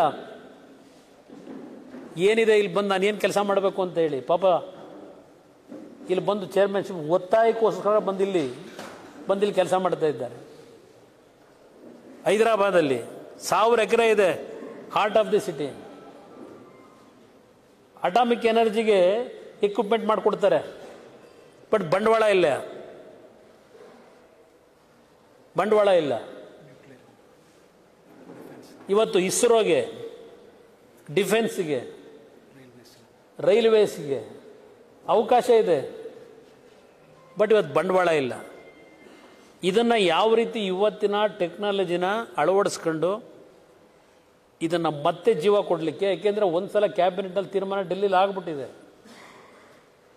ಇದನ್ನೆಲ್ಲವನ್ನು ಮತ್ತೆ ಬದಲಾವಣೆ ಮಾಡಬೇಕಾದ್ರೆ ನನಗೊಂದು ವಿಶ್ವಾಸ, ಇವತ್ತು ಪ್ರಧಾನಮಂತ್ರಿಗಳು ಇಂಥ ಒಂದು ಒಳ್ಳೆ ಕೆಲಸಕ್ಕೆ ನಾನೇನು ಕೈ ಹಾಕಿದ್ದೇನೆ, ನನಗೆ ಬೆಂಬಲ ಕೊಡ್ತಾರೆ ಅಂತಕ್ಕಂಥ ವಿಶ್ವಾಸ ಇಟ್ಕೊಂಡು ಹಗಲು ರಾತ್ರಿ ಚಿಂತನೆ ನಡೆಸ್ತಾ ಇದ್ದೇನೆ. ದಯವಿಟ್ಟು ಸರ್ಕಾರಕ್ಕೆ ನಾನು ಮನವಿ ಮಾಡ್ತೇನೆ, ಈ ಸಣ್ಣತನ ಬಿಡಿ. VSLನ ಭಗವಂತ ನನಗೆ ಅಧಿಕಾರ ಕರುಣಿಸಿರ್ಬೋದು ಬಹುಶಃ. ಆ ವಿಶ್ವೇಶ್ವರಯ್ಯನ ಹೆಸರಿನಲ್ಲಿ ಕಟ್ಟಿದಂಥ ಒಂದು ಸ್ಟೀಲ್ ಇಂಡಸ್ಟ್ರಿನ ಪ್ಲ್ಯಾಂಟ್ನ ಅವರ ಹೆಸರು ಉಳಿಸಬೇಕು ಅನ್ನೋದು ತೀರ್ಮಾನ ಮಾಡಿ ಹೊರಟಿದ್ದೇನೆ. ಕೋಆಪರೇಷನ್ ಕೊಡಿ ಸರ್ಕಾರ. ಇವತ್ತಿನವರೆಗೆ ಯಾವೊಬ್ಬ ಮಂತ್ರಿ ನಮ್ಮ ಹತ್ರ ಬರಲಿಲ್ಲ, ಯಾವೊಬ್ಬ ಮಂತ್ರಿ ಬರಲಿಲ್ಲ. ಮಾತೆತ್ತಲ್ಲಿ ದಿನ ಅಟ್ಯಾಕ್ ಮಾಡ್ತೀರಿ. ರೆಕಾರ್ಡ್ಗಳೆಲ್ಲ ಇಲ್ಲಿ ಇಟ್ಕೊಂಡಿದ್ದೀವಿ. HMTಗೆ ಸಂಬಂಧಪಟ್ಟಿದ್ದೀರಿ. ನನಗೂ ಮೊದಲು ಈಗ ಮಂತ್ರಿ ಆದ ಮೇಲೆ 3-4 ಮೀಟಿಂಗ್ ಮಾಡಿದ ಮೇಲೆ ಗೊತ್ತಾಗಿದ್ದು. ಇಲ್ಲಿ ಪಾಪ ಅವನು ಯಾರೋ ನನಗೆ ಬೆಳಗ್ಗೆ ಒಂದು ಅರ್ಜಿನೂ ಕೊಟ್ಟರು. ಸುಮಾರು 3,000 ಕೋಟಿ ಲ್ಯಾಂಡ್ನ ಒಂದು 3-4 ವರ್ಷದಲ್ಲಿ, ಆಗ 2000-2004 ಯಾವ ಥರ ಅಲ್ಲಿದ್ದಂಥ ಆಗಿನ ಅಧಿಕಾರಿಗಳ ಜೊತೆ ಸೇರಿ ಸರ್ಕಾರದ ಮಟ್ಟದಲ್ಲಿ ಖಾಸಗಿ ಅವರಿಗೆ ಪ್ರೈಸ್ಗೆ ಕೊಟ್ಟು 3-4 ಸಾವಿರ ಕೋಟಿ ಲಾಸ್ ಮಾಡಿದ್ದಾರೆ ಅಂತೇಳಿ ಒಂದು ಕಂಪ್ಲೇಂಟ್ ಕೊಟ್ಟವ್ರೆ ಆ ಕಾಲದಲ್ಲಿ. ನಾನು ಹೇಳಿದ್ರೆ ರಾಜಕೀಯ ಅಂತಾರೆ. ಅದಕ್ಕೆ ಇವತ್ತು ಈ ವಿಷಯ ಹೇಳ್ತಿಲ್ಲ. ನಾನು ಇನ್ನೊಂದು ಇದು ಭಾಳ ಎಳೀಲಿಕ್ಕೆ ಹೋಗೋದಿಲ್ಲ, ಇದು ಅರ್ಥ ಮಾಡ್ಕೊಳ್ಳಿ. ಈ HMT ಯಾವುದೇ ರೀತಿಯಲ್ಲಿ ಫಾರೆಸ್ಟ್ ಲ್ಯಾಂಡನ್ನು ಇಲ್ಲಿ HMT ಒತ್ತುವರಿ ಮಾಡ್ಕೊಂಡಿಲ್ಲ. ಅರಣ್ಯ ಇಲಾಖೆ ಹೆಸರಿನಲ್ಲಿ HMTಯ ಸ್ವಯಾರ್ಜಿತ ಆಸ್ತಿಯನ್ನು ಅರಣ್ಯ ಇಲಾಖೆ ಹೆಸರಿನಲ್ಲಿ ಫೆನ್ಸಿಂಗ್ ಹಾಕೊಂಡಿರ್ತಕ್ಕಂಥದ್ದು ಅರಣ್ಯ ಇಲಾಖೆಯವರೇ ಹಾಕೊಂಡಿದ್ದಾರೆ. ಕೆಲವು ಭಾಗದಲ್ಲಿ ಜಾರ್ಕಿಮಂಡೆ ಕಾವಲು, ಯಾವುದು ಜಾರ್ಕಿಮಂಡೆ ಕಾವಲು ಫೆನ್ಸಿಂಗ್ ಹಾಕಿದ್ದಾರೆ. ಅದು 27 ಎಕರೆ HMTಗೆ ಸೇರಬೇಕು. ರೆಕಾರ್ಡ್ ತೆಗೆದು ನೋಡಿದ್ದೇನೆ. ಈಗ ಕೋರ್ಟ್ಗೆ HMTಯಿಂದಲೇ ಮೂವ್ ಮಾಡಲಿಕ್ಕೆ ಹೇಳ್ತಾ ಇದ್ದೇವೆ. ಈಗ ಸುಪ್ರೀಂ ಕೋರ್ಟ್ ಮುಂದೆ ಜನಗಳಿಗೆ ದಾರಿ ತಪ್ಪಿಸ್ತಕ್ಕಂಥ ಕೆಲಸ ಮಾಡಬೇಡಿ. ಯಾತಕ್ಕೆ 290 ಎಕರೆ ಟಿಪ್ಪಣಿ ಕಳಿಸಿದ್ದೀರಿ ನಿಮ್ಮ ಪ್ರಿನ್ಸಿಪಲ್ ಸೆಕ್ರೆಟರಿಗೆ? ಆ 290 ಎಕರೆ ತಗೊಂಡು ಏನು ಮಾಡಲಿಕ್ಕೆ, ಯಾರಿಗೆ ದಾನ ಮಾಡಿಕೊಡ್ಲಿಕ್ಕೆ ಮಾಡಿದ್ದೀರಿ? ಯಾರಿಗೆ ದರೋಡೆ ಮಾಡ್ಕೊಂಡು ಅದನ್ನು ಉಪಯೋಗ ಮಾಡಿಸ್ಬೇಕು ಅಂತ ಹೊರಟಿದ್ದೀರಿ? ಇದು ನಿಮ್ಮ ಮುಂದೆ ಇಡ್ಲಿಕ್ಕೆ ಇವತ್ತು ಕರೆದಿದ್ದೇನೆ ಒಂದು ಭಾಗ. ಇನ್ನು ತುಂಗಭದ್ರಾ ಡ್ಯಾಮು ಏನು ಹೇಳಿ, ಕೊಡೋ ಪ್ರಶ್ನೆನೇ ಇಲ್ಲ. ಸರ್ಕಾರಕ್ಕೆ ಯಾಕೆ ಕೊಡಬೇಕು ನಾವು? ಇದು HMTಗೆ ಸೇರಿದ್ದು. 1960ರಲ್ಲಿ ಖರೀದಿ ಮಾಡಿದ್ದಾರೆ. ಸಾಗುವಳಿ ಆಗಿದ್ದನ್ನು ದುಡ್ಡು ಕೊಟ್ಟು ಕೊಂಡ್ಕೊಂಡಿರೋದು. ಸುಮ್ಮನೆ ಯಾಕೆ ಕೊಡ್ತೀರಿ? ಯಾರ ಅರಣ್ಯ ಭೂಮಿ ಅಂತ ಎಲ್ಲಿದೆ? ಒಂದು ನಿಮಿಷ, ನಾನೇನು ಓದಿದ್ದು ನೀವು ಕೇಳಿಸ್ಕೊಳ್ಳಿಲ್ವಾ? ನಾನು ಓದಿದ್ದು ಕೇಳಿಸ್ಕೊಳ್ಳಿಲ್ವಾ ಸರ್? ರೆಕಾರ್ಡೇ ಇಲ್ಲ ಇವ್ರ ಹತ್ರ. However, no documents were traceable in the forest department. ಇವ್ರ ಹತ್ರ ರೆಕಾರ್ಡೇ ಇಲ್ಲ. ಗಿಫ್ಟ್ ಇದೆಯಲ್ಲ ಒಂದು ಪಾರ್ಟ್, ಅದಕ್ಕೂ ಕ್ಲಿಯರೆನ್ಸ್ ಕೊಟ್ಕೊಂಡಿದ್ದಾರೆ. ಆ ಗಿಫ್ಟ್ ಕೊಟ್ಟಿರೋದು ಫಾರ್ ಎವರ್ ಅಂತಕ್ಕಂಥ ಪದ ಬಳಸಿದ್ದಾರಲ್ಲಿ ಆದೇಶದಲ್ಲಿ. ಸಂಪೂರ್ಣವಾಗಿ ಅವರಿಗೆ ಸುಪರ್ದಲ್ಲಿ ಇರಬೇಕು HMT ಪರವಾಗಿರೋದು. ಇದರಲ್ಲಿ ಯಾವುದೇ ರೀತಿ ಟೆಕ್ನಿಕಲಿ ಫಾರೆಸ್ಟ್ನವರು ಕ್ಲೈಮ್ ಮಾಡೋ ಪರಿಸ್ಥಿತಿನೇ ಇಲ್ಲ. ಈಗ ಫಾರೆಸ್ಟ್ ಲ್ಯಾಂಡ್ ಅಂತ ಹೇಳಿದ್ರಲ್ಲ, ಇಲ್ಲಿ ಕಾಡ್ಗೋಡಿ ಪ್ಲಾಂಟೇಶನ್ ಹೇಳಿದ್ನಲ್ಲ ನಿಮಗೆ, ಏನೇನಾಗಿದೆ ಇಲ್ಲಿ ಕಾಡ್ಗೋಡಿ ಪ್ಲಾಂಟೇಶನ್ನಲ್ಲಿ? ಇಲ್ಲಿ ಹೈಕೋರ್ಟ್ ಆದೇಶ 2012ರಲ್ಲಿ ಯಾರೋ ಹೋಗಿದ್ರಲ್ಲ, ಅವ್ರ ಪರವಾಗಾಯಿತು. ಮತ್ತೆ ಸರ್ಕಾರ ಡಬಲ್ ಬೆಂಚ್ಗೆ ಹೋದರು. ಡಬಲ್ ಬೆಂಚಲ್ಲೂ ಅವ್ರ ಪರವಾಗಿ ಆಯಿತು. ಸುಪ್ರೀಂ ಕೋರ್ಟ್ಗೆ ಹೋದರು. ಸುಪ್ರೀಂ ಕೋರ್ಟ್ನಲ್ಲಿ ಸರ್ಕಾರದ್ದು ಡಿಸ್ಮಿಸ್ ಆಗಿದೆ. ಕಾಡ್ಗೋಡಿ ಪ್ಲಾಂಟೇಶನ್ದು ಇನ್ನು 711 ಎಕರೆ. ಈಗ ಅದನ್ನು KDB ಕೊಟ್ಬಿಟ್ಟು ಈಗ ಸೈಟ್ ಮಾಡ್ತಾವ್ರೆ. ಫಾರೆಸ್ಟ್ ಲ್ಯಾಂಡ್ ಅಂತಲೇ ಕ್ಲೈಮ್ ಮಾಡಿದ್ದು 711 ಎಕರೆ. ಯಾರಿಗೆ ತಗೊಳ್ಳಿ?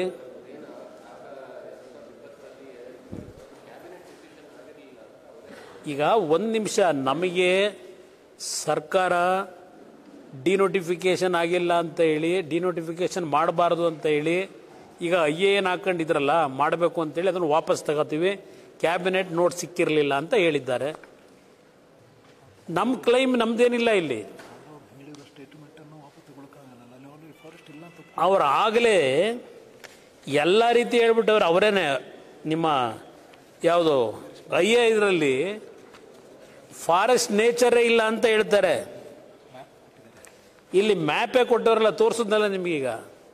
ಇಲ್ಲೇನು ಹೇಳಿದ್ರು? Conducted by sub committee and submitted its report. It is clearly found that no forest nature is existing in the land. ಯಾವುದು 16 ಯಾರಿದ್ರು? ಹಾಂ, ಇವ್ರದೇ ಗೌರ್ಮೆಂಟ್ ಅಲ್ವಾ? ಈಗೇನು ಬದಲಾವಣೆ ಆಗಿದೆಯಾ? ಹಾಂ, ಯಾರು ಡಾಕ್ಯುಮೆಂಟೇ ಇಲ್ವಲ್ಲ ಅವ್ರ ಹತ್ರ? ವೇರ್ ಇಸ್ ದ ಡಾಕ್ಯುಮೆಂಟ್ ಹೇಳೋದಕ್ಕೆ? ಇದು ಸರ್ ಫಾರೆಸ್ಟ್ನರೇ ಕೊಟ್ಟಿರೋದು. ಇದು HMT ಅವ್ರು ಮಾಡ್ಕೊಂಡಿರೋದಲ್ಲ. ಇದು ಕೊಟ್ಟಿರೋದು ಸಹಾಯಕ ಅರಣ್ಯಾಧಿಕಾರಿ ಬೆಂಗಳೂರು ಉತ್ತರ ವಿಭಾಗ, ವಲಯ ಅರಣ್ಯಾಧಿಕಾರಿ ಬೆಂಗಳೂರು ವಲಯ, ಭೂ ದಾಖಲೆಗಳ ನಿರ್ದೇಶಕರು ಬೆಂಗಳೂರು ಉಪವಿಭಾಗ, ಇವರು ಕೊಟ್ಟಿರೋದಣ್ಣ. ಹಾಂ, ಸರ್ವೆ ರಿಪೋರ್ಟು ಇದೇ ತಾನೇ ಅಥೆಂಟಿಕೇಟೆಡ್. ನಿಮ್ಗೆ ಹಳೇದು ಇಟ್ಕೊಂಡು ಈಗ ಹೋಗಿ ಏನಾಗುತ್ತೆ? ಇವರೇ ಹೇಳ್ಕೊಂಡವ್ರೆ ಫಾರೆಸ್ಟ್ ನೇಚರೇ ಇಲ್ಲ ಅಂತೇಳಿ. ಏನಲ್ಲಿ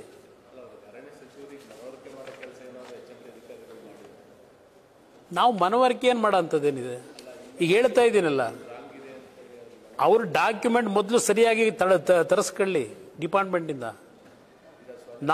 ನಾವು ಇವತ್ತು ಸರ್ಕಾರ ಹೋಗ್ತಿರೋ ಮಾರ್ಗ ನೋಡಿದ ಮೇಲೆ, ಈ ಸರ್ಕಾರದ ನಡವಳಿಕೆ ನೋಡಿದ ಮೇಲೆ ಕೋರ್ಟ್ನಿಂದಲೇ ನಾವು ಮೂವ್ ಮಾಡಿ ಕೋರ್ಟಿಂದ ಏನು ನಮ್ಮ ಹಕ್ಕನ್ನು ಪಡಿತೀವಿ.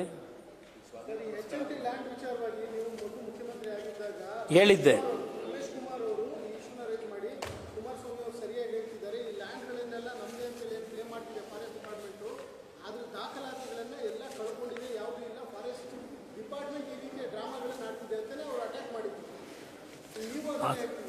ಅದು ಪಾಪ ಅವ್ರ ಲ್ಯಾಂಡ್ ವಿಷಯದಲ್ಲೆಲ್ಲ ಮಾತಾಡಿರ್ಬೇಕಲ್ಲ ಶ್ರೀನಿವಾಸಪುರದ್ದು. ಅವ್ರು ಇದ್ರದ್ದಲ್ಲ ಆ್ಯಕ್ಚುಲಿ, ತಲೆ ಕೆಡಿಸ್ಕೊಳ್ಳೋದು ಬೇಡ. ಈಗ ನೋಡಿ, ಇಲ್ಲಿ ಕಾಡ್ಗೋಡಿ ಫಾರೆಸ್ಟ್ ಕೇಸು ಈಗ ಇದು ಹೇಳ್ತಾ ಇದ್ದೀರಲ್ಲ, HMT ಇದ್ರ ಬಗ್ಗೆ ನೀವು ಕೇಳೋದಲ್ಲ ಪ್ರಶ್ನೆ.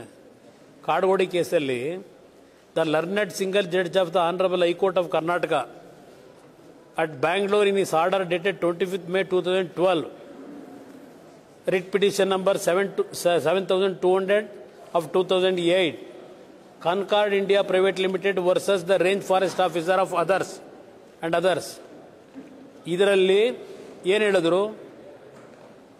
Has held that the notification dated 29/5/1896, first notification ಆಗಿತ್ತಲ್ಲ, ಇಲ್ಲಿದೆಯಲ್ಲ ಯಾವ್ದು ನಮ್ಮ ಗೆಜೆಟ್ ನೋಟಿಫಿಕೇಶನ್ ಮೈಸೂರು ಅರಸರ ಕಾಲದಲ್ಲಿ 1896.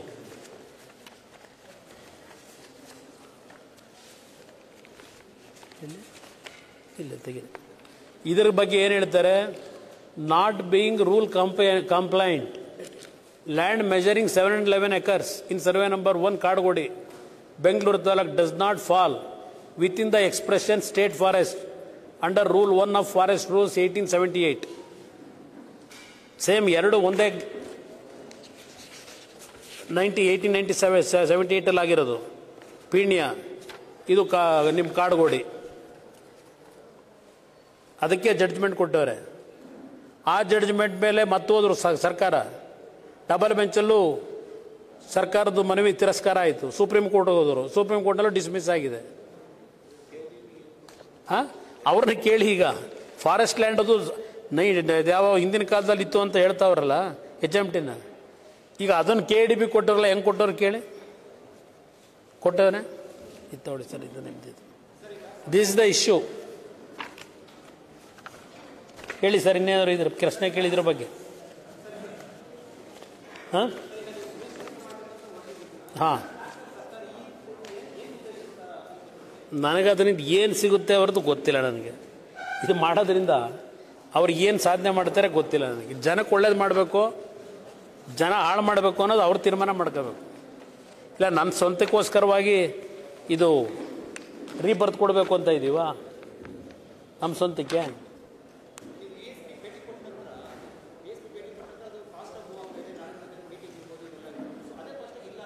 ಎಲ್ಲಿ? ಶಿವಮೊಗ್ಗದ್ದು ಭದ್ರಾವತಿದು ಅದು ದೊಡ್ಡ ಚಾಲೆಂಜ್ ಇದೆ. ಇವತ್ತು ಸಂಪೂರ್ಣವಾಗಿ ಅಲ್ಲಿ ಎಲ್ಲ ಇರ್ತಕ್ಕಂಥ ಈಗಿನ ಮೆಷಿನರೀಸ್ನ ಬದಲಾವಣೆ ಮಾಡಬೇಕು. ಸುಮಾರು 10,000 ಕೋಟಿ ಹಣದ ಅವಶ್ಯಕತೆ ಇದೆ. VSL ಪ್ಲ್ಯಾಂಟ್ನ ಇವತ್ತು ನಾವೇನಾದರೂ ಅದು ಹೊಸ ಮಾಡಿಫೈ ಮಾಡಬೇಕು ಅಂದರೆ ದೊಡ್ಡ ಮಟ್ಟದ ಹಣ ಇವತ್ತು ಹೂಡಿಕೆ ಆಗಬೇಕಾಗಿದೆ. ಅದನ್ನು ಯಾವ ರೀತಿ ಮಾಡಬೇಕು ಅನ್ನೋದು ವರ್ಕೌಟ್ ಮಾಡ್ತೀನಿ, ಸುಮ್ಮನೆ ಕೂತಿಲ್ಲ. ಪಾಪ ಮೊನ್ನೆ ನಮ್ಮ ಎಜುಕೇಷನ್ ಮಿನಿಸ್ಟರ್ ಯಡಿಯೂರಪ್ಪನವ್ರ ಮೇಲೆ, ರಾಘವೇಂದ್ರ ಮೇಲೆ ಏನೋ ದೂರು ಮಾಡಿದ್ದಾರೆ ಮಾಧ್ಯಮಗಳಲ್ಲಿ. ಏನು ಹೇಳಿದ್ದಾರೆ ಅವರು? VSL ಪ್ಲ್ಯಾಂಟ್ ಮುಚ್ಚೋಗ್ಲಿಕ್ಕೆ ಕಾರಣ ರಾಘವೇಂದ್ರ ಅವರು, ಯಡಿಯೂರಪ್ಪನವರು ಅಂತ ಹೇಳಿದ್ದಾರೆ. ನನ್ನೇನೋ ಬಂದಿದೆ ಪತ್ರಿಕೆಯಲ್ಲಿ, ನೋಡಿದೆ ಅವ್ರದ್ದು ಹೇಳಿಕೆನ. ಈ ರೀತಿ ಹೇಳಿಕೆ ಉಡಾಫೆ. ಕಾರಣ ಏನು? ಯಾವ ಸಂದರ್ಭದಲ್ಲಿ ಟೆಕ್ನಿಕಲಿ ಅಡ್ವಾನ್ಸ್ ಏನೇನು ಆಗ್ತಾ ಇರ್ತದೆ ಇದರಲ್ಲಿ ಟೆಕ್ನಾಲಜಿನಲ್ಲಿ, ಆ ಸಂದರ್ಭಕ್ಕೆ ನಾವು ಅಳವಡಿಸ್ಕೊಳ್ಳದೆ ಹೋಗಿ ಇನ್ವೆಸ್ಟ್ಮೆಂಟ್ ಆ ಟೈಮ್ನಲ್ಲಿ ಏನು ಮಾಡಬೇಕಾಗ್ತದೆ ಮಾಡದೇ ಇದ್ದಿದ್ದರಿಂದ ಇವೆಲ್ಲ ಅನುಭವಿಸ್ತಾ ಇದ್ದೀವಿ. ಇತ್ತೀಚೆಗೆ ಕೆಲವರಲ್ಲಿ ಒಂದೇನೋ ಅಂದರೆ ಪ್ರೈವೇಟ್ನವ್ರಿಗೆ ಕೊಟ್ಬಿಟ್ರೆ ಯಾವಾಗಲೂ ಸ್ವಲ್ಪ ನಮಗೂ ದುಡ್ಡು ಬರುತ್ತೆ, ಹೆಂಗೋ ಅವ್ರು ನಡೆಸ್ಕೊಂಡು ಹೋಗ್ತಾರೆ ಅನ್ನೋದು ಒಂದು ಪ್ರತೀತಿ ಇದೆ. ಅದನ್ನು ಬದಲಾವಣೆ ಮಾಡಬೇಕು ಅಂತ ಹೇಳಿ ಸ್ವಲ್ಪ ಪ್ರಯತ್ನ ಪಡ್ತಾ ಇದ್ದೀನಿ. ನೋಡೋಣ ಅದರಲ್ಲಿ ಎಷ್ಟು ಯಶಸ್ಸು ಕಾಣ್ತೀನಿ ಅನ್ನೋದು. ನಾನು ನಮ್ಮ PSUಗಳದು ಇತಿಹಾಸ ಇದೆ ಕೆಲವು. ಆ ಇತಿಹಾಸ ನಶಿಸಿ ಹೋಗಬಾರ್ದು.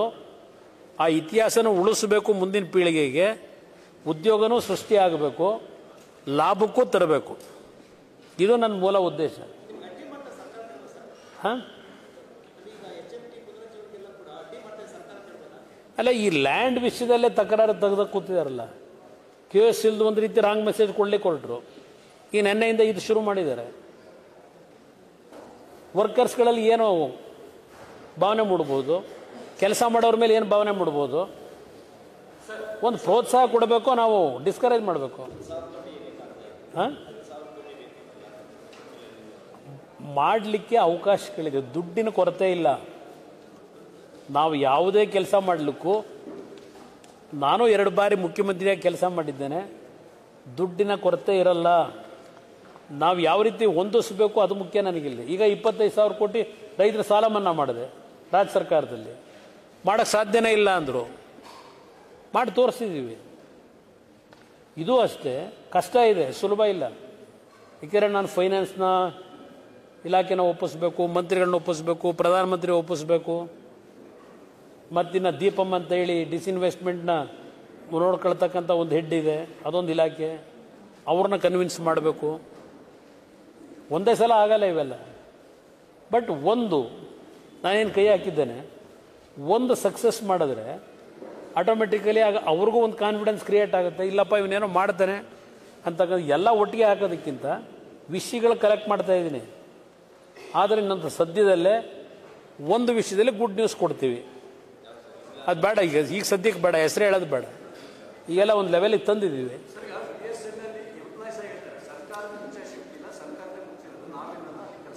ನಾನು ಎಂಪ್ಲಾಯೀಸ್ ಮೇಲೆ ಹೇಳ್ತಾ ಇಲ್ಲ.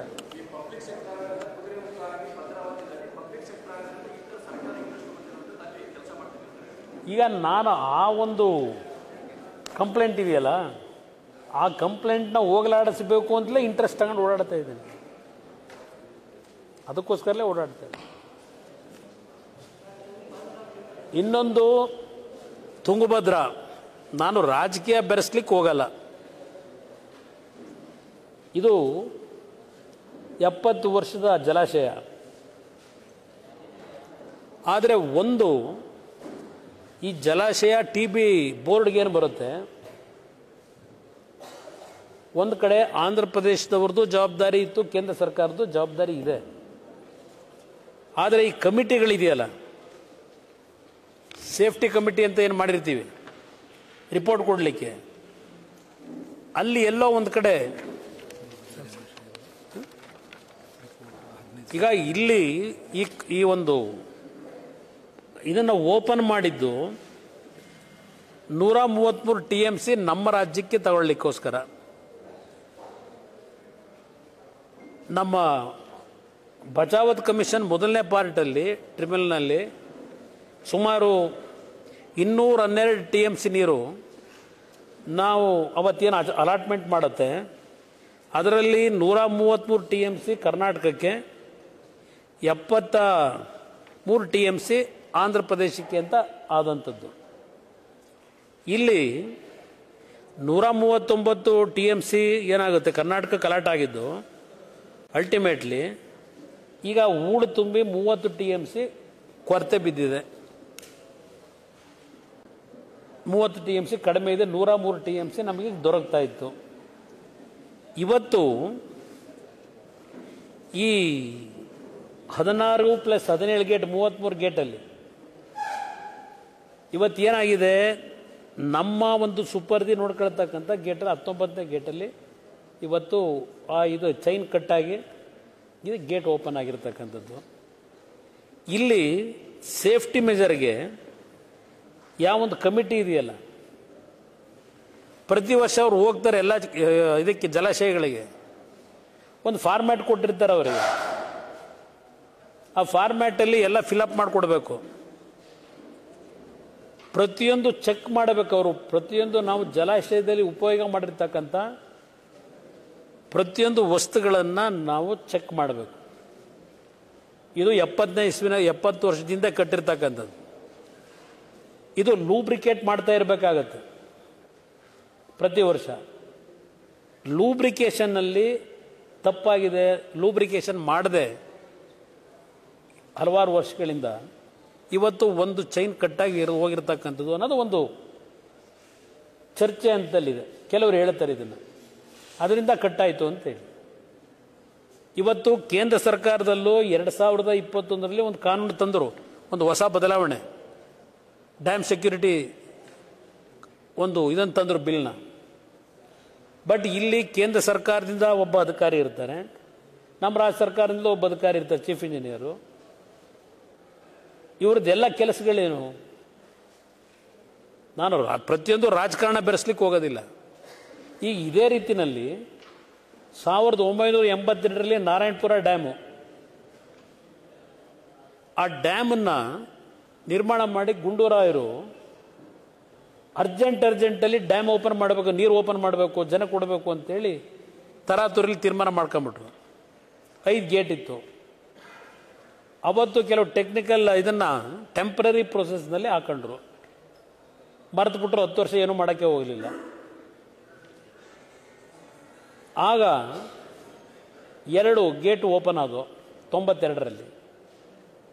ತನಿಖೆ ಮಾಡಿದಾಗ ಹಲವಾರು ವಿಷಯಗಳು ಬಂತು. ಆಗ ಯಾತಕ್ಕೆ ಆ ಥರ ಆಗಿದೆ ಅಂತ ಹೇಳಿ 1993ರಲ್ಲಿ ವೆಂಕಟೇಶನವರ ಅಧ್ಯಕ್ಷತೆಯಲ್ಲಿ ರಿಟೈರ್ಡ್ ಚೀಫ್ ಇಂಜಿನಿಯರ್ ಅವರ ಅಧ್ಯಕ್ಷತೆ ಒಂದು ಕಮಿಟಿ ಮಾಡಿದರು. ಯಾತಕ್ಕೆ ಈ ಥರ ಆಯಿತು ಅಂತಕ್ಕಂಥ ಒಂದು ರಿಪೋರ್ಟು ಕೊಟ್ಟವ್ರೆ. ಆಮೇಲೆ ಮುಂದೆ ಏನು ಮಾಡಬೇಕು ಅನ್ನೋದು ಒಂದು ರಿಪೋರ್ಟು ಕೊಟ್ಟವ್ರು ಅವರು, ಯಾವ ರೀತಿ ನಾವು ಡ್ಯಾಮ್ನ ಸೆಕ್ಯೂರಿಟಿ ಮೆಜರ್ ತಗೋಬೇಕು ಅನ್ನೋದಕ್ಕೆ. ದೇವೇಗೌಡರ ಕಾಲದಲ್ಲಿ ಅಲಮಟ್ಟಿಗೆ ಮತ್ತು ಇದಕ್ಕೆ ನಿಮ್ಮ ನಾರಾಯಣಪುರಕ್ಕೆ ಯಾವ ಒಂದು ಈಗ ಹೇಳ್ತಾ ಇದ್ದಾರಲ್ಲ ಸ್ಟಾಪ್ ಲಾಗ್ ಗೇಟ್ ಹಾಕಬೇಕು ಅಂತ, ಅದು 2ರಲ್ಲೂ ಹಾಕಿದ್ದಾರೆ. ದೇವೇಗೌಡರು ಮಾಡಿದಂಥ ಕೆಲಸಕ್ಕೆ ವರ್ಲ್ಡ್ ಬ್ಯಾಂಕು ಸರ್ಟಿಫಿಕೇಟು ಕೊಟ್ಟಿದ್ದಾರೆ. ಅವತ್ತಿನ ಆ ಒಂದು ಅವಧಿನಲ್ಲಿ ನೀರಾವರಿ ಮಂತ್ರಿಯಾಗಿ ಅವ್ರ ಕೆಲಸ ಯಾವ ರೀತಿ ನಡೆಸಿದ್ದಾರೆ ಸರ್ಟಿಫಿಕೇಟು ಕೊಟ್ಟಿದ್ದಾರೆ ದೇವೇಗೌಡರಿಗೆ. ಇವತ್ತು ಈ ಸರ್ಕಾರದಲ್ಲಿ ಯಾತಕ್ಕೆ ಈ ಥರ ಆಗ್ತಾ ಇದೆ? ನಾನು ಮೊದಲು ಸರ್ಕಾರ ಕೇಳೋದು, ಅಧಿಕಾರಿಗಳ ವರ್ಗಾವಣೆಯಲ್ಲಿ ಒಂದೊಂದು ಪೋಸ್ಟ್ ಕೊಡಬೇಕಾದ್ರೆ ಈ ದುಡ್ಡು ತಗೊಳ್ಳೋ ಸಿಸ್ಟಮ್ ಇಟ್ಕೊಂಡಿದ್ದೀರಲ್ಲ, ಈಗ ಮೊದಲು ಅದನ್ನು ನಿಲ್ಲಿಸಿ. ಚೀಫ್ ಇಂಜಿನಿಯರ್ಗೆ ನೇಮಕ ಮಾಡಲಿಕ್ಕೆ ಎಷ್ಟೆಷ್ಟು ಫಿಕ್ಸ್ ಮಾಡಿದ್ದೀರಿ? ಯಾಕೆಂದರೆ ನಾನು 14 ತಿಂಗಳು ಅನುಭವಿಸ್ಬಿಟ್ಟೆ. ನಾನು ಪೋಸ್ಟಿಂಗ್ ಮಾಡೋ ಶಕ್ತಿ ಇರಲಿಲ್ಲ ನನ್ನ ಕೈನಲ್ಲಿ. ವಿತೌಟ್ ಪರ್ಮಿಷನನ್ನು ಆ ಇಲಾಖೆಗಳಲ್ಲಿ ಪೋಸ್ಟಿಂಗ್ ನಾನು ಕೊಡೋಕ್ಕೆ ಆಗ್ತಿರಲಿಲ್ಲ. ಅವ್ರು ಹೇಳಬೇಕು, ನಾನು ಮಾಡಬೇಕು, ಸೈನ್ ಹಾಕಬೇಕು. 14 ತಿಂಗಳು ಈ ಸಿಸ್ಟಮ್ ಬಂದುಬಿಟ್ಟಿದೆ. ಈಗ ಚೀಫ್ ಇಂಜಿನಿಯರ್ಗೆ ಇಷ್ಟು, ಅಲ್ಲಿಂದ ಸೂಪರಿಂಟೆಂಡಿಂಗ್ ಇಂಜಿನಿಯರ್ಗೆ ಇಷ್ಟು, MD ಆಗೋರಿಗೆ ಇಷ್ಟು, ಇದು ಫಿಕ್ಸ್ ಮಾಡ್ಕೊಂಬಿಟ್ಟಿದ್ದೀರಿ. ಅವನು ದುಡ್ಡು ಕೊಟ್ಟವನು ಅವನಿಗೆ ಗೇಟ್ ಕಟ್ಕೊಂಡೇನು ಲೂಬ್ರಿಕೇಟ್ ಆಗಿದೆಯೋ ಇಲ್ವೋ ಅವನಿಗೇನಾಗಬೇಕು, ಆ ಡ್ಯಾಮ್ ಏನಾಗಿದೆ ಅಂತ ಅವನೇನು ಯೋಚನೆ ಮಾಡಬೇಕು, ಅವನಲ್ಲಿ ಕೊಟ್ಟು ಬಂದಿರ್ತಾನಲ್ಲ, ಅದು ದುಡ್ಡು ವಾಪಸ್ ಪಡಿಲಿಕ್ಕೆ ಅವನ ಜ್ಞಾನ ಎಲ್ಲ ಅಲ್ಲಿರ್ತದೆ. ಈ ಅಡ್ಮಿನಿಸ್ಟ್ರೇಷನ್ನು ಯಾತಕ್ಕೆ ಈ ಥರ ಆಗ್ತಾ ಇದೆ, ಇದನ್ನು ಮೊದಲು ಸರಿಪಡಿಸ್ಕೊಳ್ಳಿ. ಅಧಿಕಾರಿಗಳಲ್ಲಿ ವಿಶ್ವಾಸ ಇರಬೇಕು. ಅದು ಮಾಡದೇನೆ ನೀವು ನಾನು ಯಾರಿಗೂ ಈಗ ದೋಷ ಕೊಡಲ್ಲ ಅಂದರೆ, ಯಾರ್ದು ತಪ್ಪಿಲ್ಲ ಅಂದರೆ, ಹೌದು ಸಿಸ್ಟಮ್ನಲ್ಲಿ ತಪ್ಪಿದೆ, ಇಂಡಿವಿಜುವಲ್ ಯಾರ ಮೇಲೆ ನೀವು ಮಾಡೋಕ್ಕಾಗಲ್ಲ. ಈಗ ತನಿಖೆ ಆದೇಶ ಮಾಡಲೇಬೇಕು. ಇದನ್ನು ಯಾತಕ್ಕೆ ಈ ಥರ ಆಯಿತು? ಈಗ ಮೊದಲು ರಿಪೇರಿನ ಎಷ್ಟು ಬೇಗ ರಿಪೇರಿ ಮಾಡೋದನ್ನು ತರಾತುರಿಲಿ ಏನೋ ಮಾಡೋಕ್ಕೋಗಿ ಮತ್ತಿನ್ನೇನೋ ಡ್ಯಾಮೇಜ್ ಮಾಡ್ಕೋಬೇಡಿ. ಸ್ವಲ್ಪ ಉತ್ತಮವಾದಂಥ ಪರಿಣಿತರಿದ್ದ ಇದ್ದಾರೆ ಅಂಥವ್ರನ್ನ ಸೆಲೆಕ್ಟ್ ಮಾಡಿ ಶಾಶ್ವತವಾದಂಥ ರೀತಿಯ ರೆಮಿಡೀಸ್ನ ಮಾಡ್ಕೊಳ್ಳಿ. ಸುಮ್ಮನೆ ತರಾತುರಿನೆಲ್ಲ ಮಾಡೋಕ್ಕೋಗಿ ಮತ್ತಿನ್ನೇನೋ ಅವಾಂತರ ಮಾಡ್ಕೋಬೇಡಿ. ಒಂದೊಂದು ಥರ ಹೇಳ್ತೀರಿ. ಚಾನಲ್ಗಳಲ್ಲಿ ನೋಡ್ತಾ ಇದ್ದೀನಿ, ಏನೋ ಇವತ್ತು ರಾತ್ರಿನೇ ಗೇಟ್ ಅಳವಡಿಸ್ಬಿಡ್ತಾರಂತೆ, ಏನೋ 4 ಗೇಟ್ ಇಡ್ತಾರಂತೆ ಒಂದಕ್ಕೆ, ಏನೇನೋ ಚರ್ಚೆಗಳು ನಡೀತಾ ಇವೆ. ನಾವೇನು ಟೆಕ್ನಿಕಲ್ ಎಕ್ಸ್ಪರ್ಟ್ಗಳಲ್ಲ, ಒಳ್ಳೆಯ ಪರಿಣಿತಿ ಇರತಕ್ಕಂಥವ್ರನ್ನ ಅದಕ್ಕೆ ಸೆಲೆಕ್ಟ್ ಮಾಡಿಕೊಂಡು ಉತ್ತಮವಾದಂಥ ರೀತಿಯಲ್ಲಿ ಈ ಡ್ಯಾಮೇಜ್ ಸರಿಪಡಿಸ್ಕೊಳ್ಳಿ. ರೈತರಿಗೆ ಕಾನ್ಫಿಡೆನ್ಸ್ ಕ್ರಿಯೇಟ್ ಮಾಡಿ. ಏಕೆಂದರೆ ಈ ವರ್ಷ ಒಂದು ವರ್ಷನೇ ಹೇಳ್ತಾರೆ 60 TMC ನೀರನ್ನ ಹೊರಗೆ ಹಾಕದೆ ಈ ಕೆಲಸ ಮಾಡೋಕ್ಕಾಗಲ್ಲ ಅಂತಕ್ಕಂಥ ಒಂದು ವರ್ಷನೇ ಹೇಳ್ತಾರೆ. ಮತ್ತೆ ನಿಮ್ಮ ತಲೆ ಒಳಗೆ ಸೆಪ್ಟೆಂಬರ್ವರೆಗೂ ಮಳೆಗಾಲ ಇದೆ, ಮತ್ತೆ ನಮಗೆ ನೀರು ತುಂಬಿಸ್ಬೋದು, ನೀರು ಖಾಲಿ ಮಾಡಿದ್ರು ಅಂತೇಳಿ ನಿಮ್ಮ ಈ ಊಹೆ ಮೇಲೆ ಇದೆಲ್ಲ ಮಾಡಿ ರೈತರು ಬೆಳೆದಂಥ ಬೆಳೆ ನಷ್ಟ ಆಗಬಾರ್ದು. ಪ್ರತಿ ವರ್ಷ 2 ಬೆಳೆಗೆ ನೀರು ಕೊಡ್ತಾ ಇದ್ವು ಅಲ್ಲಿ TB ಡ್ಯಾಮ್ನಲ್ಲಿ. ರಾಯಚೂರವರೆಗೂ ಟೈಲ್ಯಾಂಡ್ವರೆಗೂ ನೀರು ಹೋಗೋದು, 2 ಬೆಳೆ ಬೆಳೀತಿದ್ರು. ಇದ್ರ ವರ್ಷ 2 ಬೆಳೆ ಪ್ರಶ್ನೆ ಇಲ್ಲವೇ ಇಲ್ಲ, 1 ಬೆಳೆ ಬೆಳಗಬಹುದಷ್ಟೇ. ಅದನ್ನಾದರೂ ಸರಿಯಾಗಿ, ಯಾಕಂದ್ರೆ ಕಳೆದ ವರ್ಷ ನೀರಿರಲಿಲ್ಲ, ನೀರು ಬಂತು, ಭಗವಂತ ಕೊಟ್ಟ. ಅದು ಯಾರೋ ಮಾಡೋ ತಪ್ಪಿಗೆ ಇವತ್ತು ಈ ಒಂದು ಪರಿಸ್ಥಿತಿಯಲ್ಲಿ ರೈತರು ಇವತ್ತು ಅನುಭವಿಸಬೇಕಾಗಿದೆ. ಸರಿಪಡಿಸ್ಕೊಳ್ಳಿ ಅನ್ನೋದು ಹೇಳಲಿಕ್ಕೆ ಬಯಸ್ತೀನಿ. ಹೌದು, ಇದೆ, ಅದನ್ನೇ ತನಿಖೆ ಆಗಬೇಕಲ್ಲ. ಅದೆಲ್ಲ ಕೊಟ್ಟಿದ್ದಾರೋ ಬಿಟ್ಟಿದ್ದಾರೆ. ಏಕೆಂದರೆ ಪ್ರತಿ ವರ್ಷ ಆ ಚೈನ್ಗಳು ಲೂಬ್ರಿಕೇಶನ್ ಆಗಬೇಕು. ಲೂಬ್ರಿಕೇಶನ್ ಆಗದೇ ಇದ್ದರೆ ಇವೆಲ್ಲ ಪ್ರಾಬ್ಲಮ್ಗಳಾಗೋದು. ಲೂಬ್ರಿಕೇಶನ್ ಮಾಡಿದ್ರು ಬಿಟ್ಟರು ನಮಗೇನು ಗೊತ್ತು, ನಾವೇನು ಹೋಗೇನು ನೋಡಿಲ್ಲ ಅಲ್ಲಿ. ಈಗ ನಾವು ಹೋಗ್ಬಿಟ್ಟು ನೋಡಿ ಏನು ನೋಡಿಸೋದು, ಎಲ್ಲರೂ ಹೋಗ್ತಾ ಇದ್ದೀವಿ. ಈಗ ನನಗೂ ಪಾಪ ನಮ್ಮ ಪಕ್ಷದ ಕಾರ್ಯಕರ್ತರು ಭಾಳ ಹೇಳಿದ್ರು, ಲೀಡರ್ಗಳು, ಅಣ್ಣ ನೀವು ಬರಬೇಕು, ಅವ್ರು ಬಂದವ್ರೆ ಇವ್ರು ಬಂದು, ನಾವು ಹೋಗೇನು ಮಾಡಲಿ ಅಲ್ಲಿ. ನಾನು ಹೋಗ್ಬಿಟ್ಟು ಬಗ್ಬಿಟ್ಟು ನೀರು ಹೋಯ್ತಿರೋದು ನೋಡ್ಬಿಟ್ಟು ಒಂದು ಫೋಟೋ ತೆಗೆಸ್ಕೋಬೇಕು, ನಿಮ್ಮ ಹತ್ರ ಒಂದು ಫೋಟೋ ಹಾಕಿಸ್ಕೋಬೇಕು.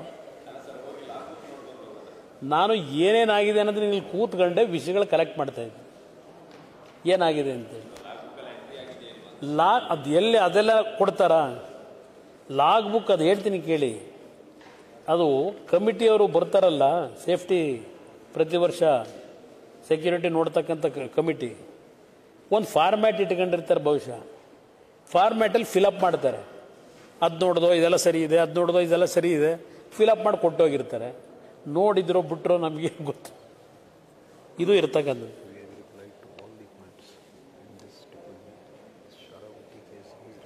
ಕರೆಕ್ಟ್.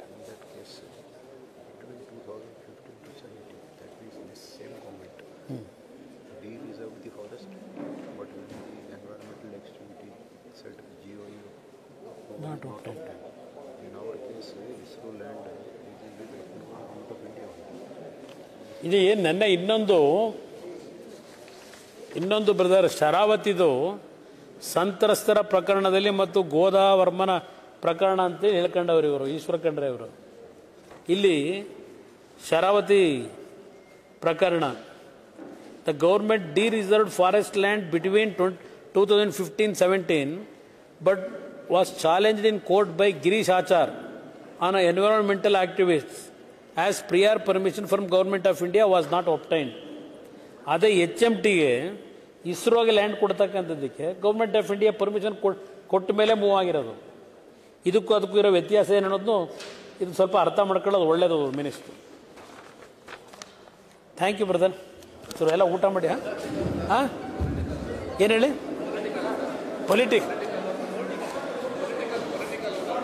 ಪೊಲಿಟಿಕಲ್ಲ. Thank you. ಎಲ್ಲ ಊಟಕ್ಕೆಲ್ಲ ರೆಡಿ ಇದೆ ಬ್ರದರ್. ಊಟ ಮಾಡಿ. ಎಲ್ಲ ವಾಚ್ ಪೊಲಿಟಿಕ್ಸ್ ಇವತ್ತು ಬೇಡ ಬ್ರದರ್. ಹಾಂ ಒಂದ್ಸಲ ಫ್ಯಾಕ್ಟ್ರಿಗೆಲ್ಲ ಹೋಗೋಣ, ಕರ್ಕೊಂಡು ಹೋಗ್ತೀನಿ. ನೆಕ್ಸ್ಟ್ ವೀಕಲ್ಲಿ ಹೋಗೋಣ. After India